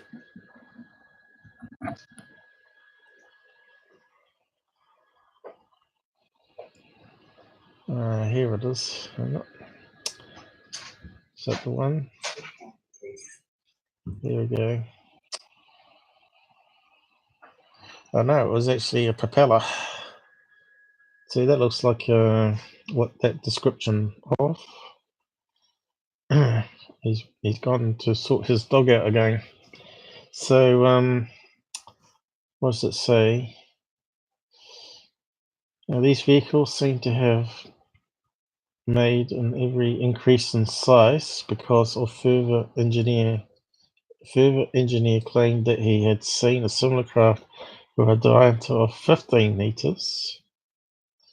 Claimed to have seen one such vehicle as 30 meters, and believed it was part of a project run by German aeronautical engineer Klein. His account stated that Klein had developed several remote-controlled craft with a similar span, which were used during Allied bombing raids though Landner had no idea what their purpose was. So that kind of sounds like those reports where they saw 15 of them flying in formation.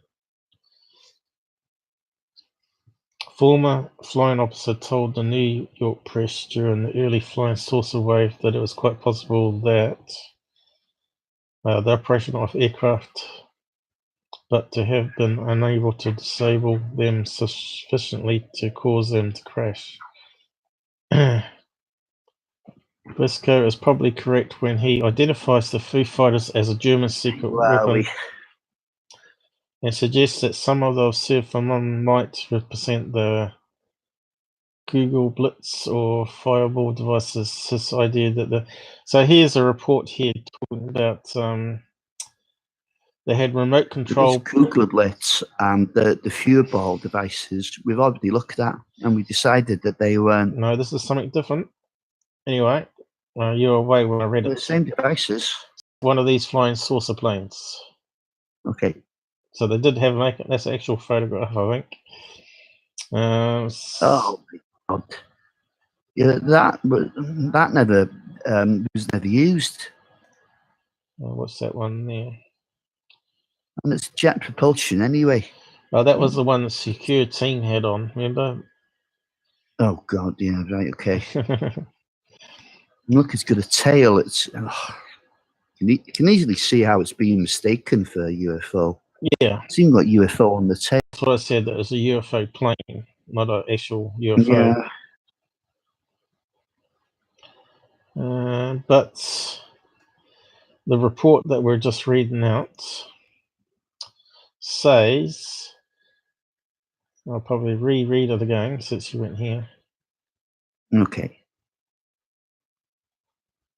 So they said they're seeing several sizes of these oblong planes or disc planes up to 30 meters. A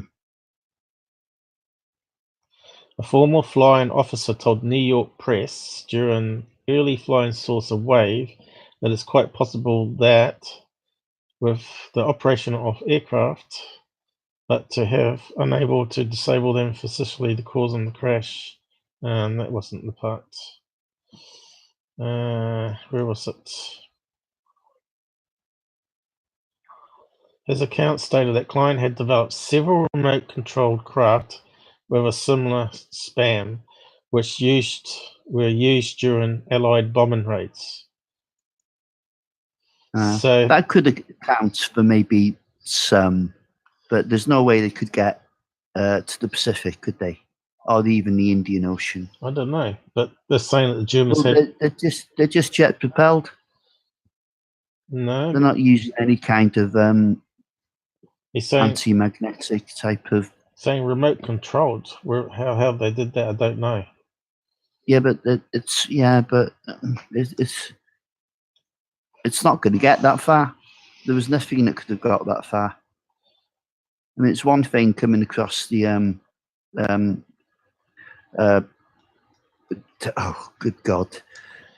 Slap yourself in the head. Anyway, carry on. Yeah, it's only 17 miles across from Europe to the UK, but to get over to the Pacific, you got to cross 2,000 miles of water to get even to the east side of America. So, and you've got to get all across America before you get to the Pacific. So this guy that's written, how on earth? The guy's written the book, and basically he's interviewed pilots or people that worked in the airfields to make this book, obviously, and he's got the stories from them talking about remote controlled planes, disc-shaped planes or disc-shaped objects seen.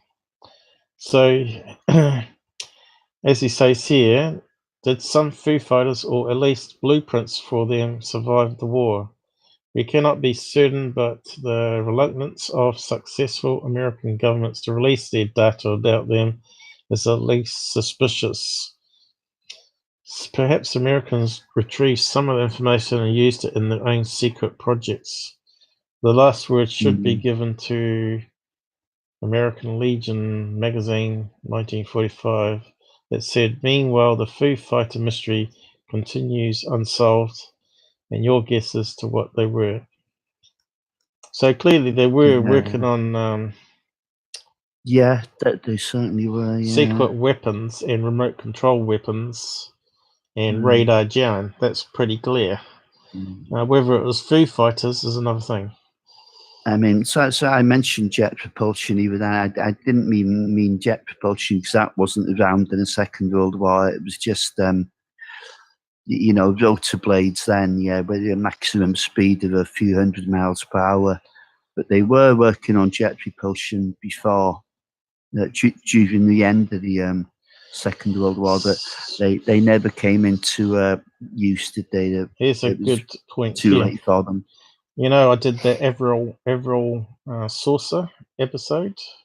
Oh, the Averill saucer, the thing that couldn't even get off the ground. No, it got down. It actually got off the ground. This is the Averill saucer, not the Averill car.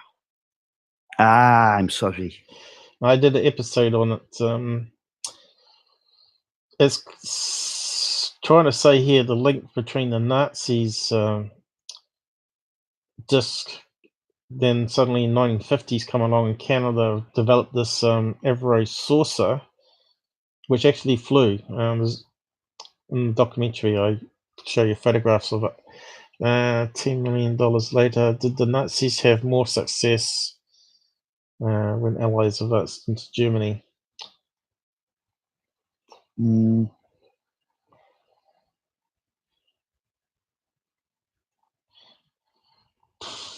I think we got a lot of information from the German scientists, definitely that went to America. Yeah. That's pretty clear. We haven't all the paperwork. They may have burnt it all. Destroyed it. Or maybe the Russians got half of it and the Americans got half of it and Brits got some of it. And, that's right. That's exactly what did happen. And everyone's only got part of the story instead of all the story, or maybe they kept it modularized, how you modularize the atomic bomb. So no one knew exactly what they were building. So the Germans may have done the same thing, keep it highly top secret. And of course, it may be spread over 3 or 4 buildings, information on how to build all the parts. Maybe the same thing for all these secret weapons they were developing. You ever seen that sci-fi called Man in High Castle? Never.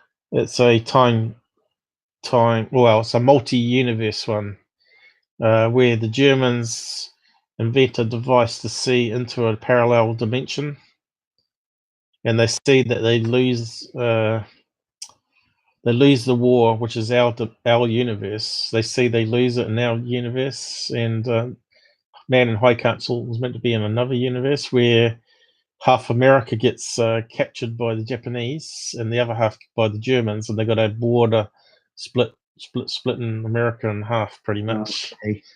Yeah, like an alternative dimension. Yeah, you'll probably like the series if you're into sci-fi. Have you watched Origin? Yes. You finally got to watch it. That was good. I liked that.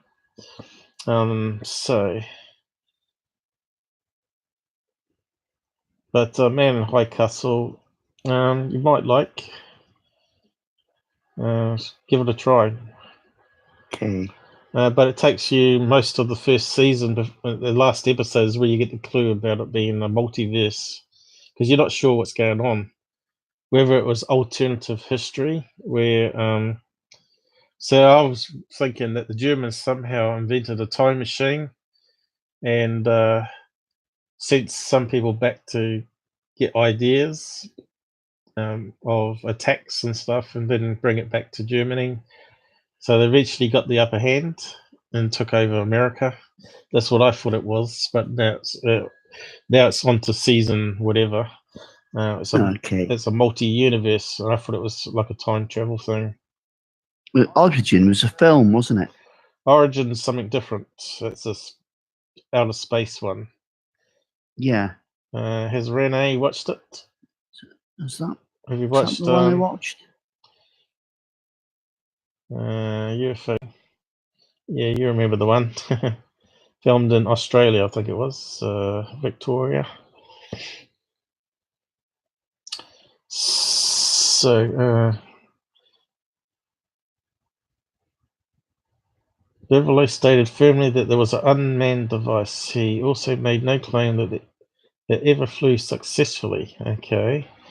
While his involvement in the project is plausible on the evidence of Lazar's own statements, the craft was a failure. He did claim, however, that other nations had developed his idea after the war, and that by 1950 the disc was capable of delivering an atomic bomb.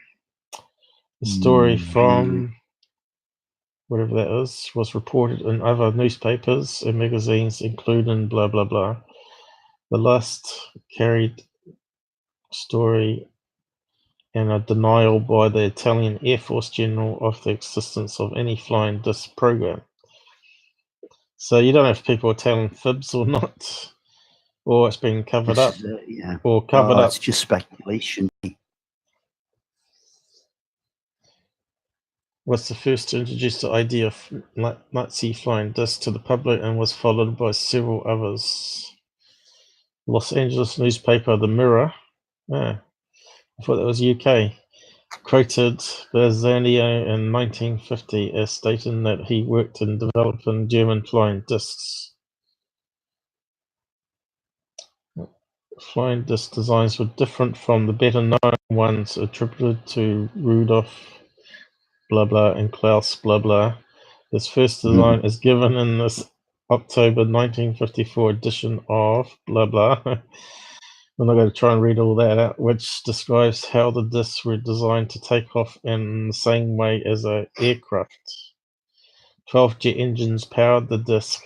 That sounds like an Avro car, doesn't it? And the cockpit was set at the rear of the vehicle. A later design attributed to him shows a craft designed for vertical takeoff. Astronautical engineers have challenged both designs as being too clumsome, heavy, or badly engineered to be able to fly. Whether or not the designs were aeronautical and credible, Lazar never claimed that his disc flew successfully. Later, after his death, others made that claim on his behalf. His failure to claim a successful test flight is a strong argument against those speculative assertions by later writers.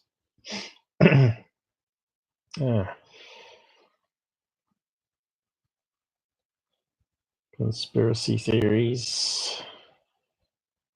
The best known flying disc project is generally known as the Shriver-Hamoff project. I don't know if I said that right. It's one of the best documented flying saucer stories under the Third Reich. Rudolf and Klaus are said to have overseen the design of the discs. Work on the project began at Prague in 1941 and was originally under the control of Luftwaffe, but it was later transferred to Albert Speer's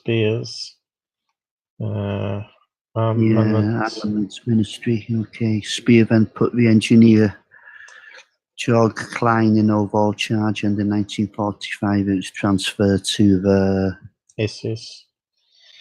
The common title for the series of experiments. However inaccurate, the truth seems to be that Shriver and worked separately on different flying disc projects. There was a disagreement over the degree of involvement the two men had in the design of the discs. Claimed that he had devised the original design, but Schreiber modified it in ways that harmed its performance. Stated that Harmermoff's disc followed his design more closely and was therefore more successful.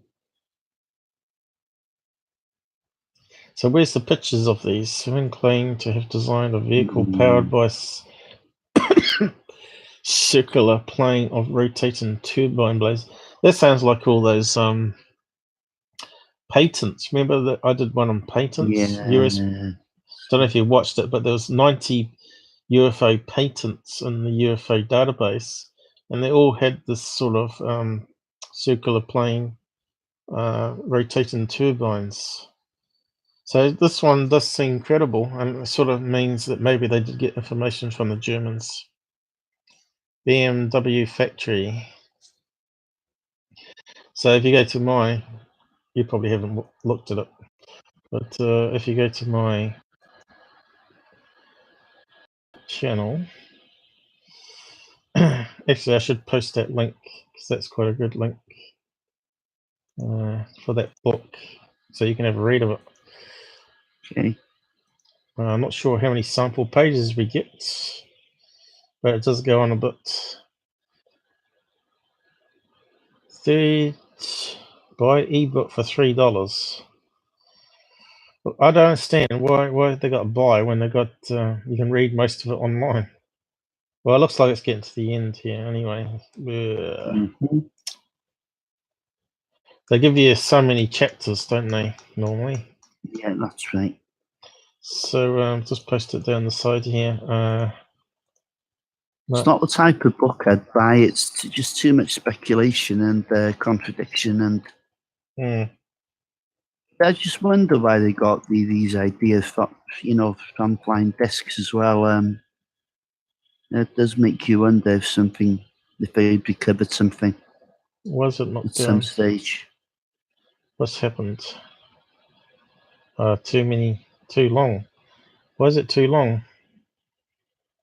Why they got so much rubbish in that link? Oh God.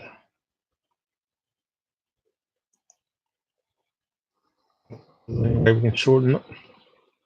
That's just crazy. Look at all that crap. Page. Jesus. That's just rubbish, isn't it? I wonder if there's a way I can shorten it. No, you don't really have to. You can just click on it and I'll double click on it and it'll pull the whole thing up. Pull the whole No, but I link can't up. paste it on the side here because it's too long. Oh. Yeah, that's what I mean. Oh, sorry. Is there a share button maybe? What's that link? This is just crazy.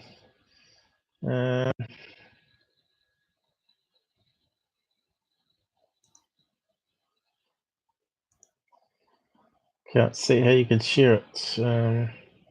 What was the name of the book? Hitler's Secret Weapons. Hitler's Secret. Hitler's Secret Weapons. Right. Okay. You're not looking at the right screen. You're looking at YouTube by the sense of it. But no, I think yeah, the book was called Hitler's Secret Weapons. yeah, it looks like the full book they got available here online. Why would you buy it if they got it all online? That's kind of crazy. Chapter 7, the Nazi nuclear. Yes, the whole book, sir. And it talks about the bell. It's probably because they can't sell the book. Yeah, because people think it's just a story, not factual. But how can you share the link? Oh God. It's got 0 reviews, so does it mean no one bought it? So that's strange. Get the book in print. So is there a way to get a shortened link with this damn thing? Oh, I don't know. It's like 1,000 characters long, that line. Books ID. Well, let's see if I can cut it down. Just try that first bit. Yeah, I found 2 books here on Amazon. One is called Hitler's Secret Weapons, and the other one's called Hitler's Secret Weapons of Mass Destruction. That's what I've got on the screen at the moment. Okay. Let's have a look and see what we've got in the way of reviews. It's the second one. Nobody's even bothered reviewing it. Well, we could post that then to that one.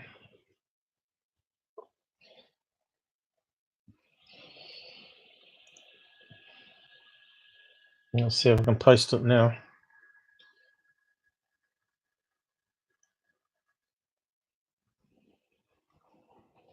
Just lost my thing. That one worked. Let's see, UFOs. Oh well, doesn't matter. We got there in the end. That was crazy, that length of the thing though. Yeah, I don't understand that. So yeah, go to my channel and look up UFO patents. Well, we're going up to 4 hours here, so we'll probably have to wrap up. Going quickly. Yeah, you can talk for hours on this stuff, can't you? So, what was the 2 ones I said? Avro. That's the first one. This one here. And top secret UFO cases. No, not that one. So the Avro car, this one declassified. I don't think you've seen it. It's only a small little video. I've seen it. Not Avro car, Avro saucer. Got to get it right. Yeah. Sorry, yeah, saucer. I'm not sure I have seen that. Avro is just the name of the company. So people get people see saucer and think, oh, it's that stupid flying car, but it's not. It was actually, I'm sure it never was effectively used though. Yeah, they got pictures. The only one that was they got jet saucer shape. And they got jet fighters following either side of it. I'll see if I can find a picture on the episode. And let's see. There are some pictures.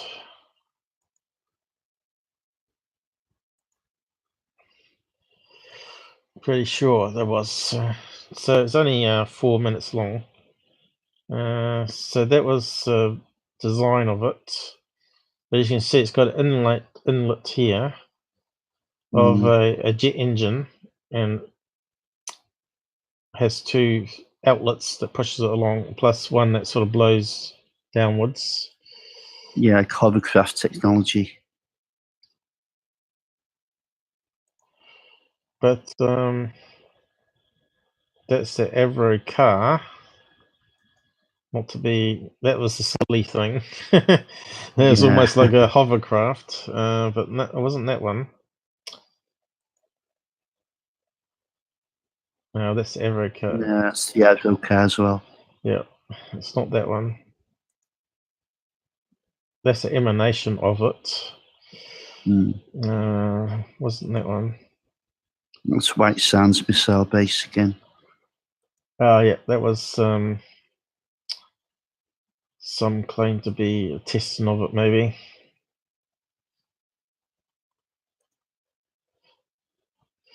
That was on the history of UFOs. So with the dump, they said that was a missile test gone wrong. Yeah. But some speculated it was the crashing of the Avro saucer being tested, which it could be. I guess it's possible. Yeah, it's possible. These are the blueprints for it. It's definitely different than the Avro car, but I'm pretty sure they did have a test flight with it.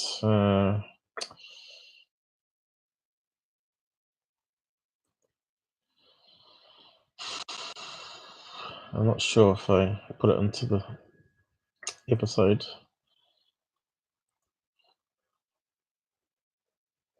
It might be on those blueprint ones.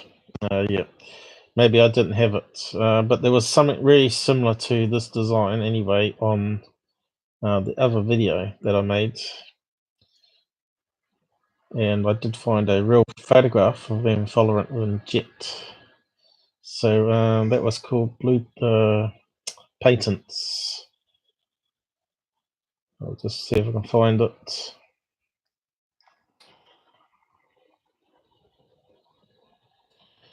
And I did spend a lot of time zooming in and so you could read the text on it.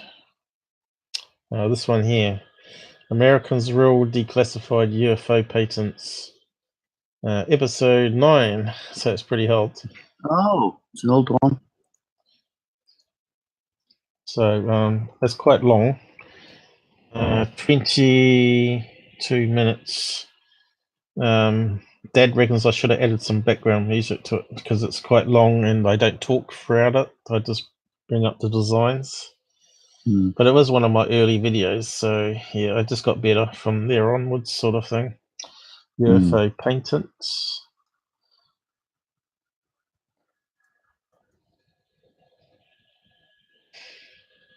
There you go. So this one here, I'll just bring it up quickly. There were some interesting designs, that's for sure. Oh, that's my old intro. So we're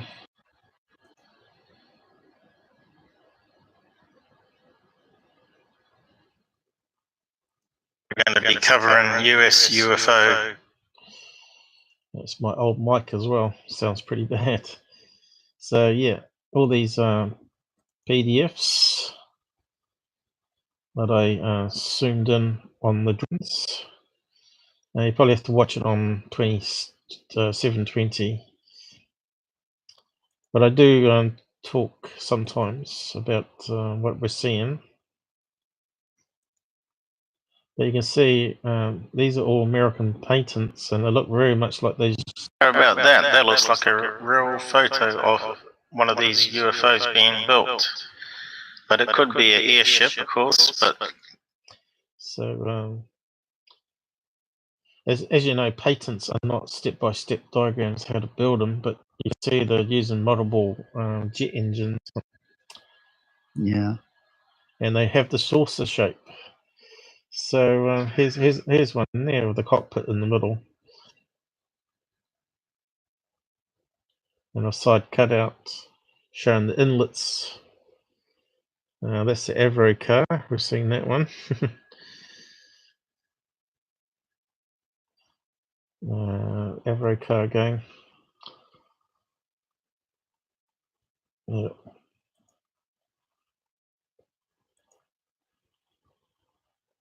I'll just try and find. So here we got other designs. Come on up.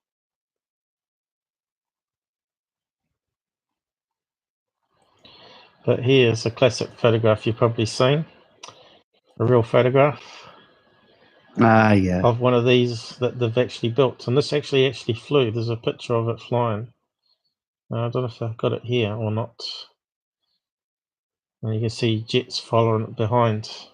So that could easily be mistaken for alien craft. And look, there's another one even behind. Yeah. Look at this one, even bigger.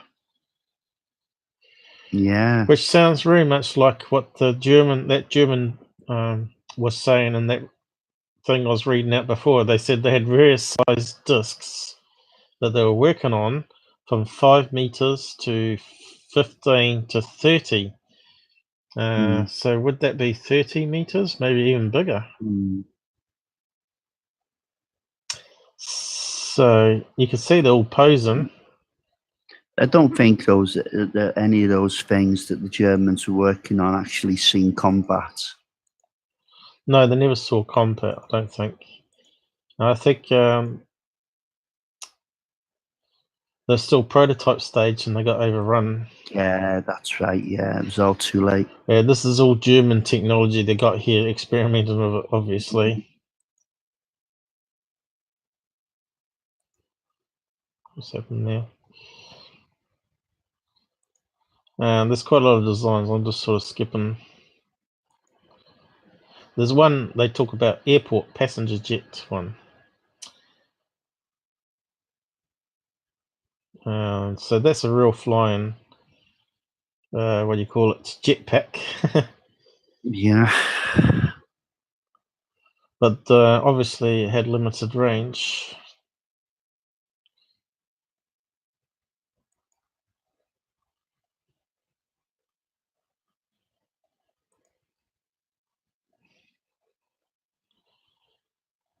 I probably missed the airport one. But that talked about different type of jet technology, not jet engines, but some other type of engine they were working on. So, yeah, it could have been an iron engine.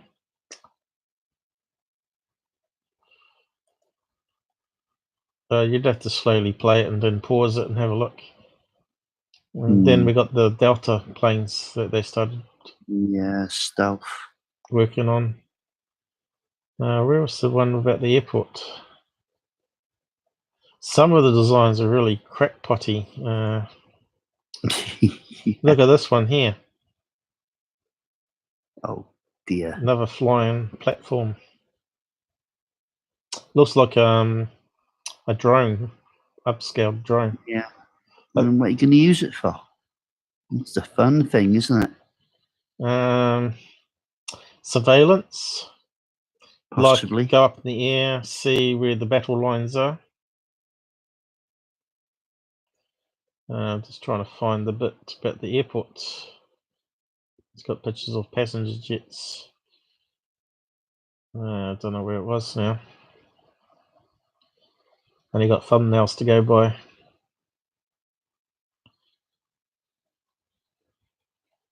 Oh, what's that one?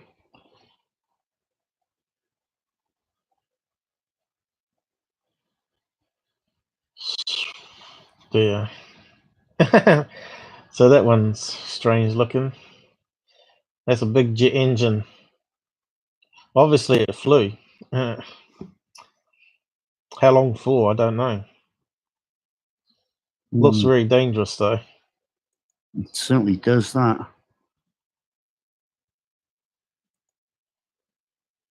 But I think I had the patent for it before, you know. Oh, here we go. So that's the plane ones. Passenger jet ones.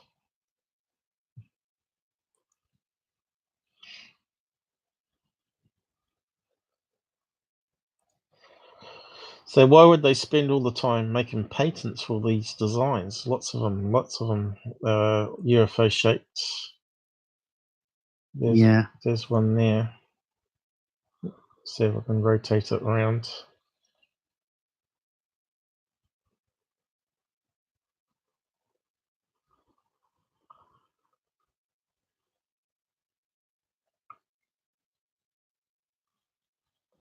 Here we go. This one looks like a Star Wars speeder, I think. If you can read that, doing pretty good. Here's one with a jet engine. Jet engine on the back. Mm-hmm. Kind of looks like a speeder on the side, doesn't it? One that's actually got tripods. Look, looks like a typical UFO. Mm-hmm. But we don't know what sort of propulsion they're using. That one looks like it might have some sort of suction. That one's got airflow coming out of it. That one's got tripods. That looks a little bit like the Lonnie Zamora object. And then you get your flying wings. But I still missed the one about the airport.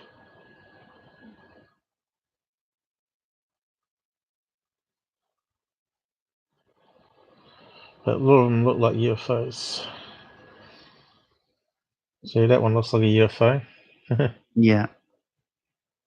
And still again, it's using suction at the top,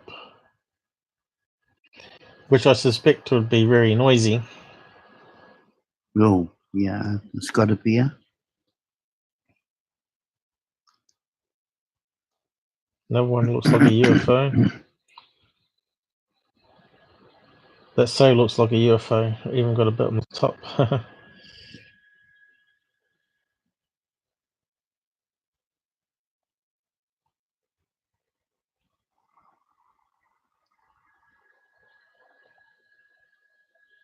And that one's got strange wings on it.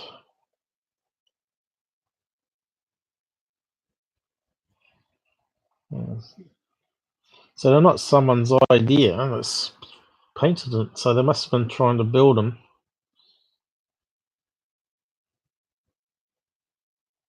Oh, here's the airport one. Oh, yeah. What was I saying for it?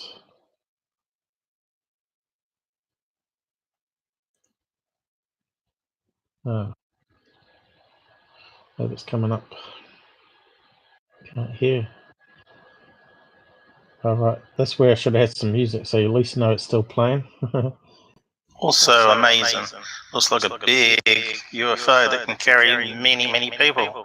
But like a airplane, jumbo jet. Now, what kind of technology would need to power that sort of heaviness? Jet engines lifting that much weight? It looks quite big, doesn't it? So that's 19. Yeah. So it was only a cross section though. We didn't see the full. Go back to it. You can see it's got doesn't look like a jet engine at the bottom here. Look, it's got some other type of technology happening here. There's the pilot up the top here. It's only a cross section, unfortunately. So there is. I got some jet engines on the end here. Weird, isn't it? Very weird. So was the jet engines to make it spin? But yeah, you can see they're talking about multi-level, 1, 2, 3, 4, 5, 6 levels of people sitting one side, probably have the other side of people. Anyway, I suppose we should really wrap up. I think we've lost everybody, haven't we? Oh no, we've got 4 back watching again. So I posted that there, didn't I? Yep, UFO patents. Yeah. So yeah, there's some interesting stuff there anyway. Look at this one. Can't get much from that. Also, it's got propellers here. I don't think that would have flown, that one. Doesn't look like it would be powerful enough. That's now coming to the stealth technology.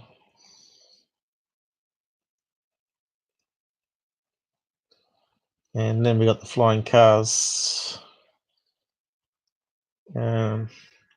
They're talking about, I don't know if you got them in the UK, but they're talking about, they're testing up on one of the cities here, air taxis. And it's, I don't know if I can find a picture of it. New Zealand air taxis. And these things apparently will be at airports. You know, instead of jumping into a taxi and going to your hotel, these things are like helicopters that will fly you straight to the top of the hotel, and you get off or whatever and go to your room, or fly. Okay. Or they'll drop you off into your house outside your street. Sounds very sci-fi. New Zealand air taxi. See if we can find a picture of it. So this could be coming in the next few years throughout New Zealand, actually, if it's proven safe. Air taxis. See if I can find the story.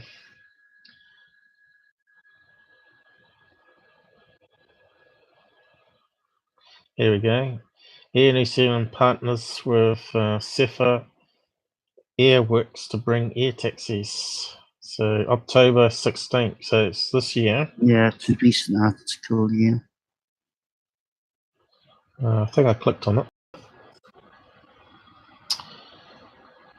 See, we got some pictures of it or a video of one flying because they're actually using them. It's taking ages to load. Looks like it's just blurb.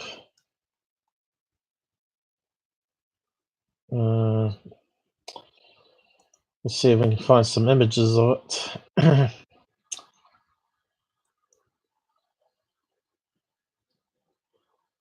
Here we go.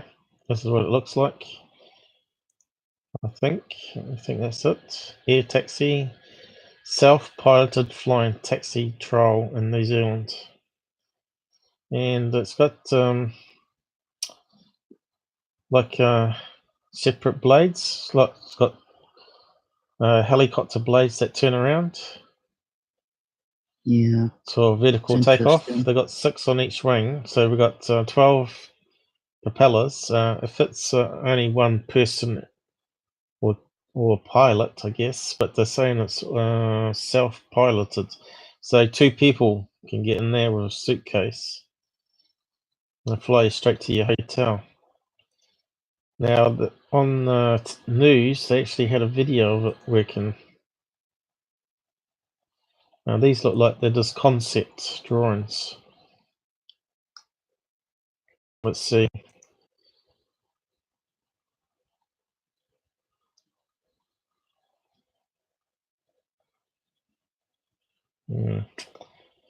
Probably can't play it anyway due to copyright, but it's quite interesting to see it. See, that looks like a real one here, I think. No, yeah, it could be. It's got. We want a video. Video.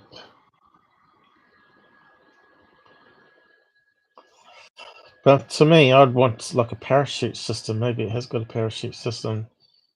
How many engines would it start to fall out the sky? That's what I was thinking. They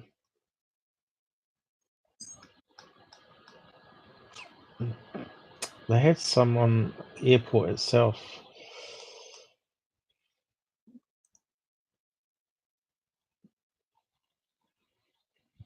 Yeah.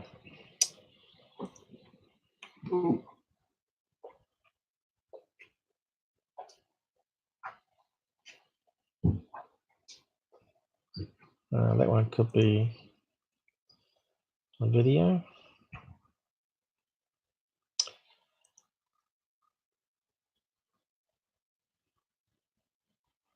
It's about time we had flying cars, though. Definitely looks like it could be a picture. Yeah. Because we've got motion blur on the props. So that's hovering and coming down, by the looks of it. Air New Zealand and Cepha have signed an agreement to bring the first autonomous electric air taxi service to New Zealand. So they got limited distance they can fly, though.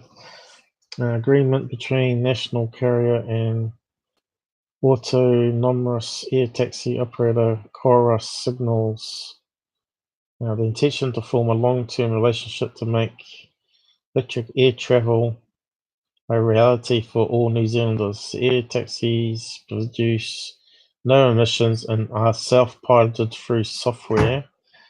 So these used in transport do not need a pilot's license. No runway is required either because they take off like a helicopter.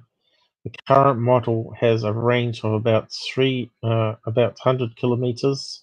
Well, this is pretty good distance. Can travel It's okay.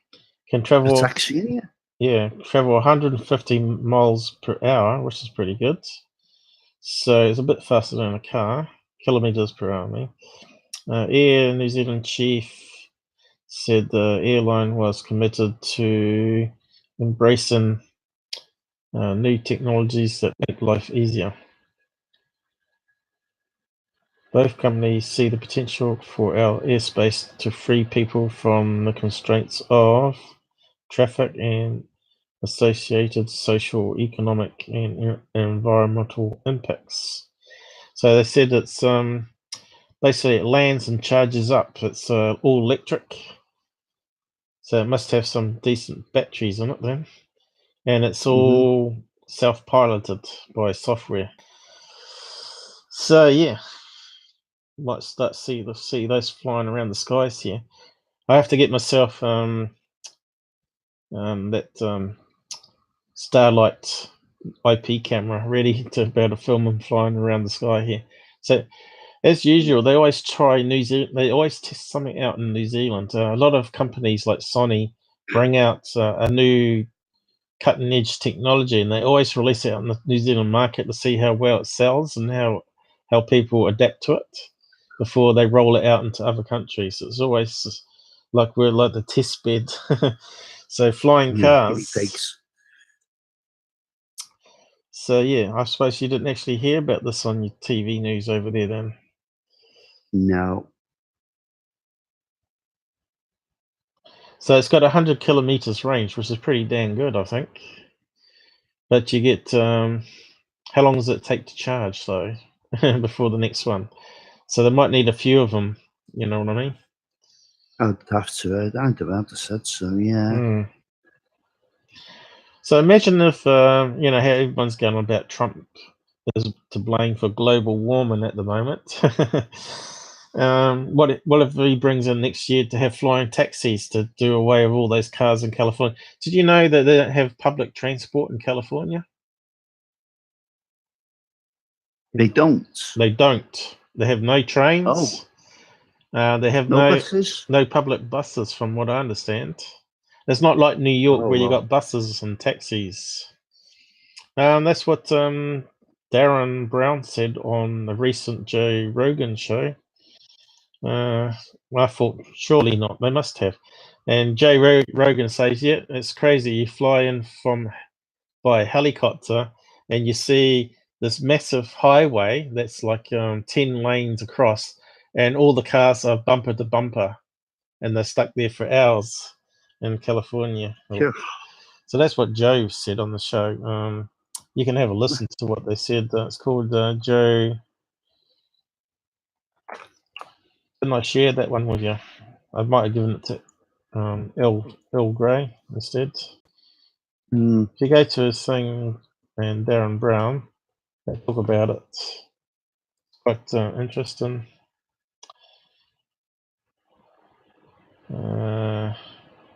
That one there, I think. Can we copy the link?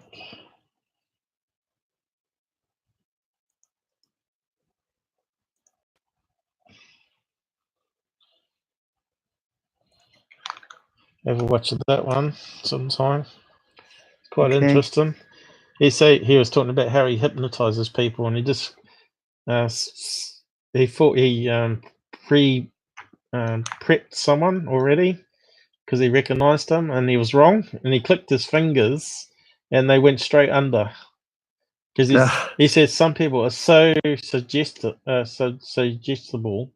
that he can simply click his fingers and they're under hypnosis, and you can tell them to eat apples that are actually onions and whatnot. So yeah, have a listen to that one. What they're talking about the traffic. It's quite interesting. I don't know if it's true or not, but that's what he said on the thing. Okay. Public transport. Maybe they have a bus that goes once a day or something. And yet they're the ones mostly against carbon emissions, and yet they all got cars. They've got a metro link. What's that? Metro. What's that, Lau? So they've got rail, they've got trains. He said there was none. Yeah, well, he's lying. Well, it's possible. I found it hard to believe personally. Yeah.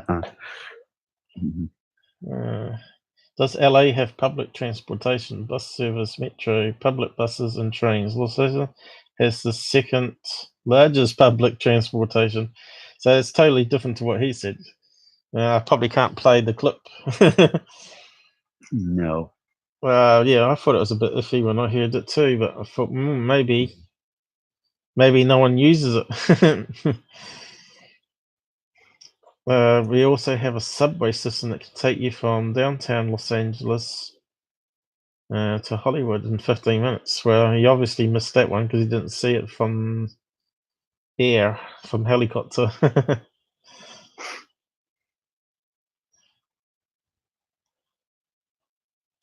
I wonder if they've got some maps of their public transport then.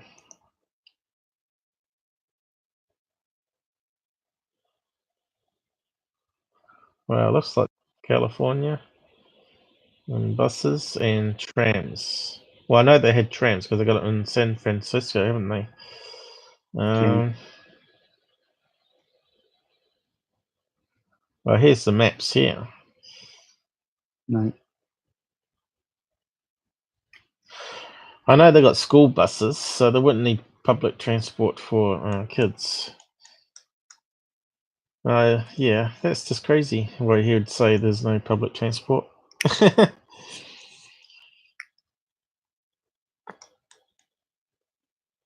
You think Joe Rogan would have corrected him because Joe Rogan lives there.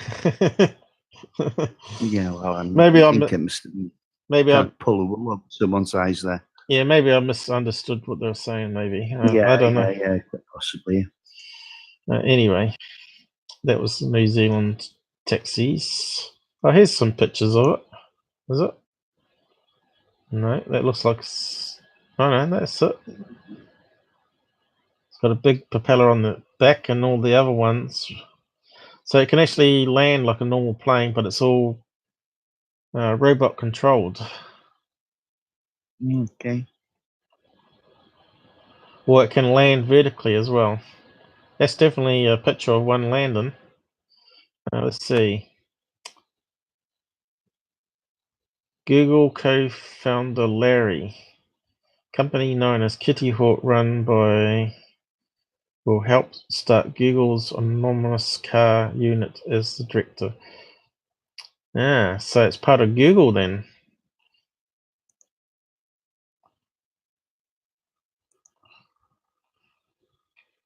They're testing out in New Zealand, so they're. I suppose it's less populated. If it crashes, it's likely to kill less people. Google flying taxi, so Google is behind it. There you go. I was hoping for a video. We can't get a video of it. So you'd think they'd be testing that in California, where they've got so many cars, not just New Zealand.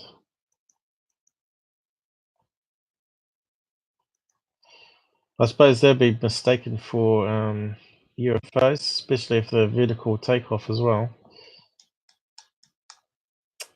Videos.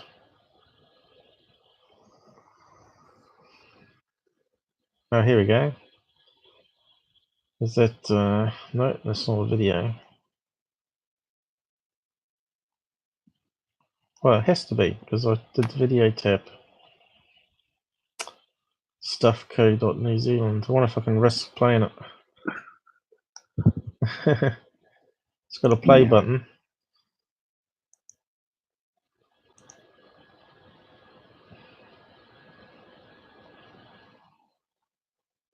Oh, here it goes.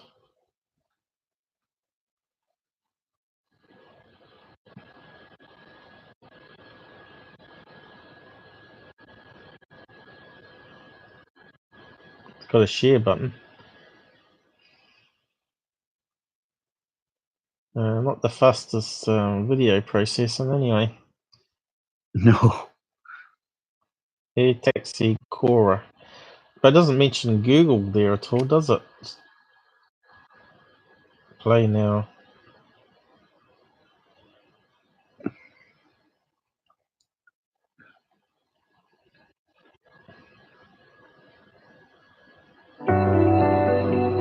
This is an amazing moment in time. We are now at a point where it's feasible to build a new type of personal transportation vehicle that will take you to the air. Kitty Hawk is a California-based company, and at Kitty Hawk, we're really proud to be part of this global movement to rethink, to reimagine how all of us get around every day. At Kitty Hawk, we know this technology is feasible because we are already doing it. Today, we're introducing Cora, a vehicle you've never seen before. Cora is 100% electric and therefore emissions-free. Like a helicopter, Cora takes off and lands quickly. No runways or airports needed. Cora can cover trips up to 100 kilometers at speeds faster than 150 kilometers an hour. And unlike cars on the road, Cora will never be stuck in traffic. Cora is self-piloting, which means you don't need a pilot's I wish I didn't have license. music on it because that's where we get the copyright. We're really at the beginning of our issues. quest.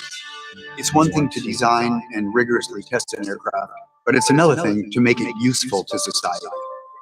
I noticed That is the reason that we are looked at our last live. A lot of the comments on a lot of the chat have been wiped off. Yeah, some of them were sort of Don't know. spammy comments. No, though. why Some of them were sort of stupid spammy comments. Though from was it Solbrook, someone like that? They were all taken off. I didn't delete them. Google does it. No, I knew you never. You were quite innocent, to be honest. Yeah. So we'll see if that playing of that is going to get us in trouble.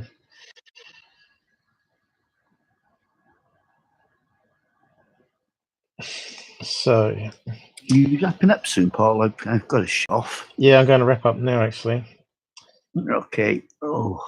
we're up to Next. 4 hours, 4.5 hours. So I'm going to switch to the other screen and end off now, guys. Thanks for joining us. Tired. Yeah, thanks, guys. Time I get a bit, it'll be late too. So let's see how we go this time.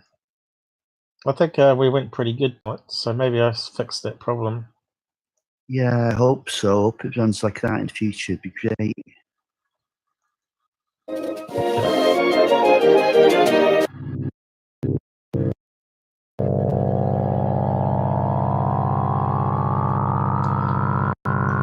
CPU's going up. It's probably up to some. No, it hasn't. It's running smooth. From what I can see. The CPU's dropping now. Never couldn't stop it last time. Oh yeah, I remember.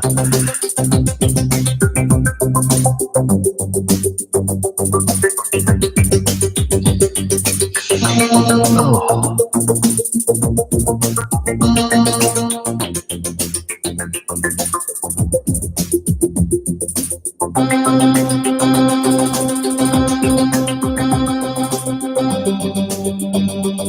Now I have to remember all the topics.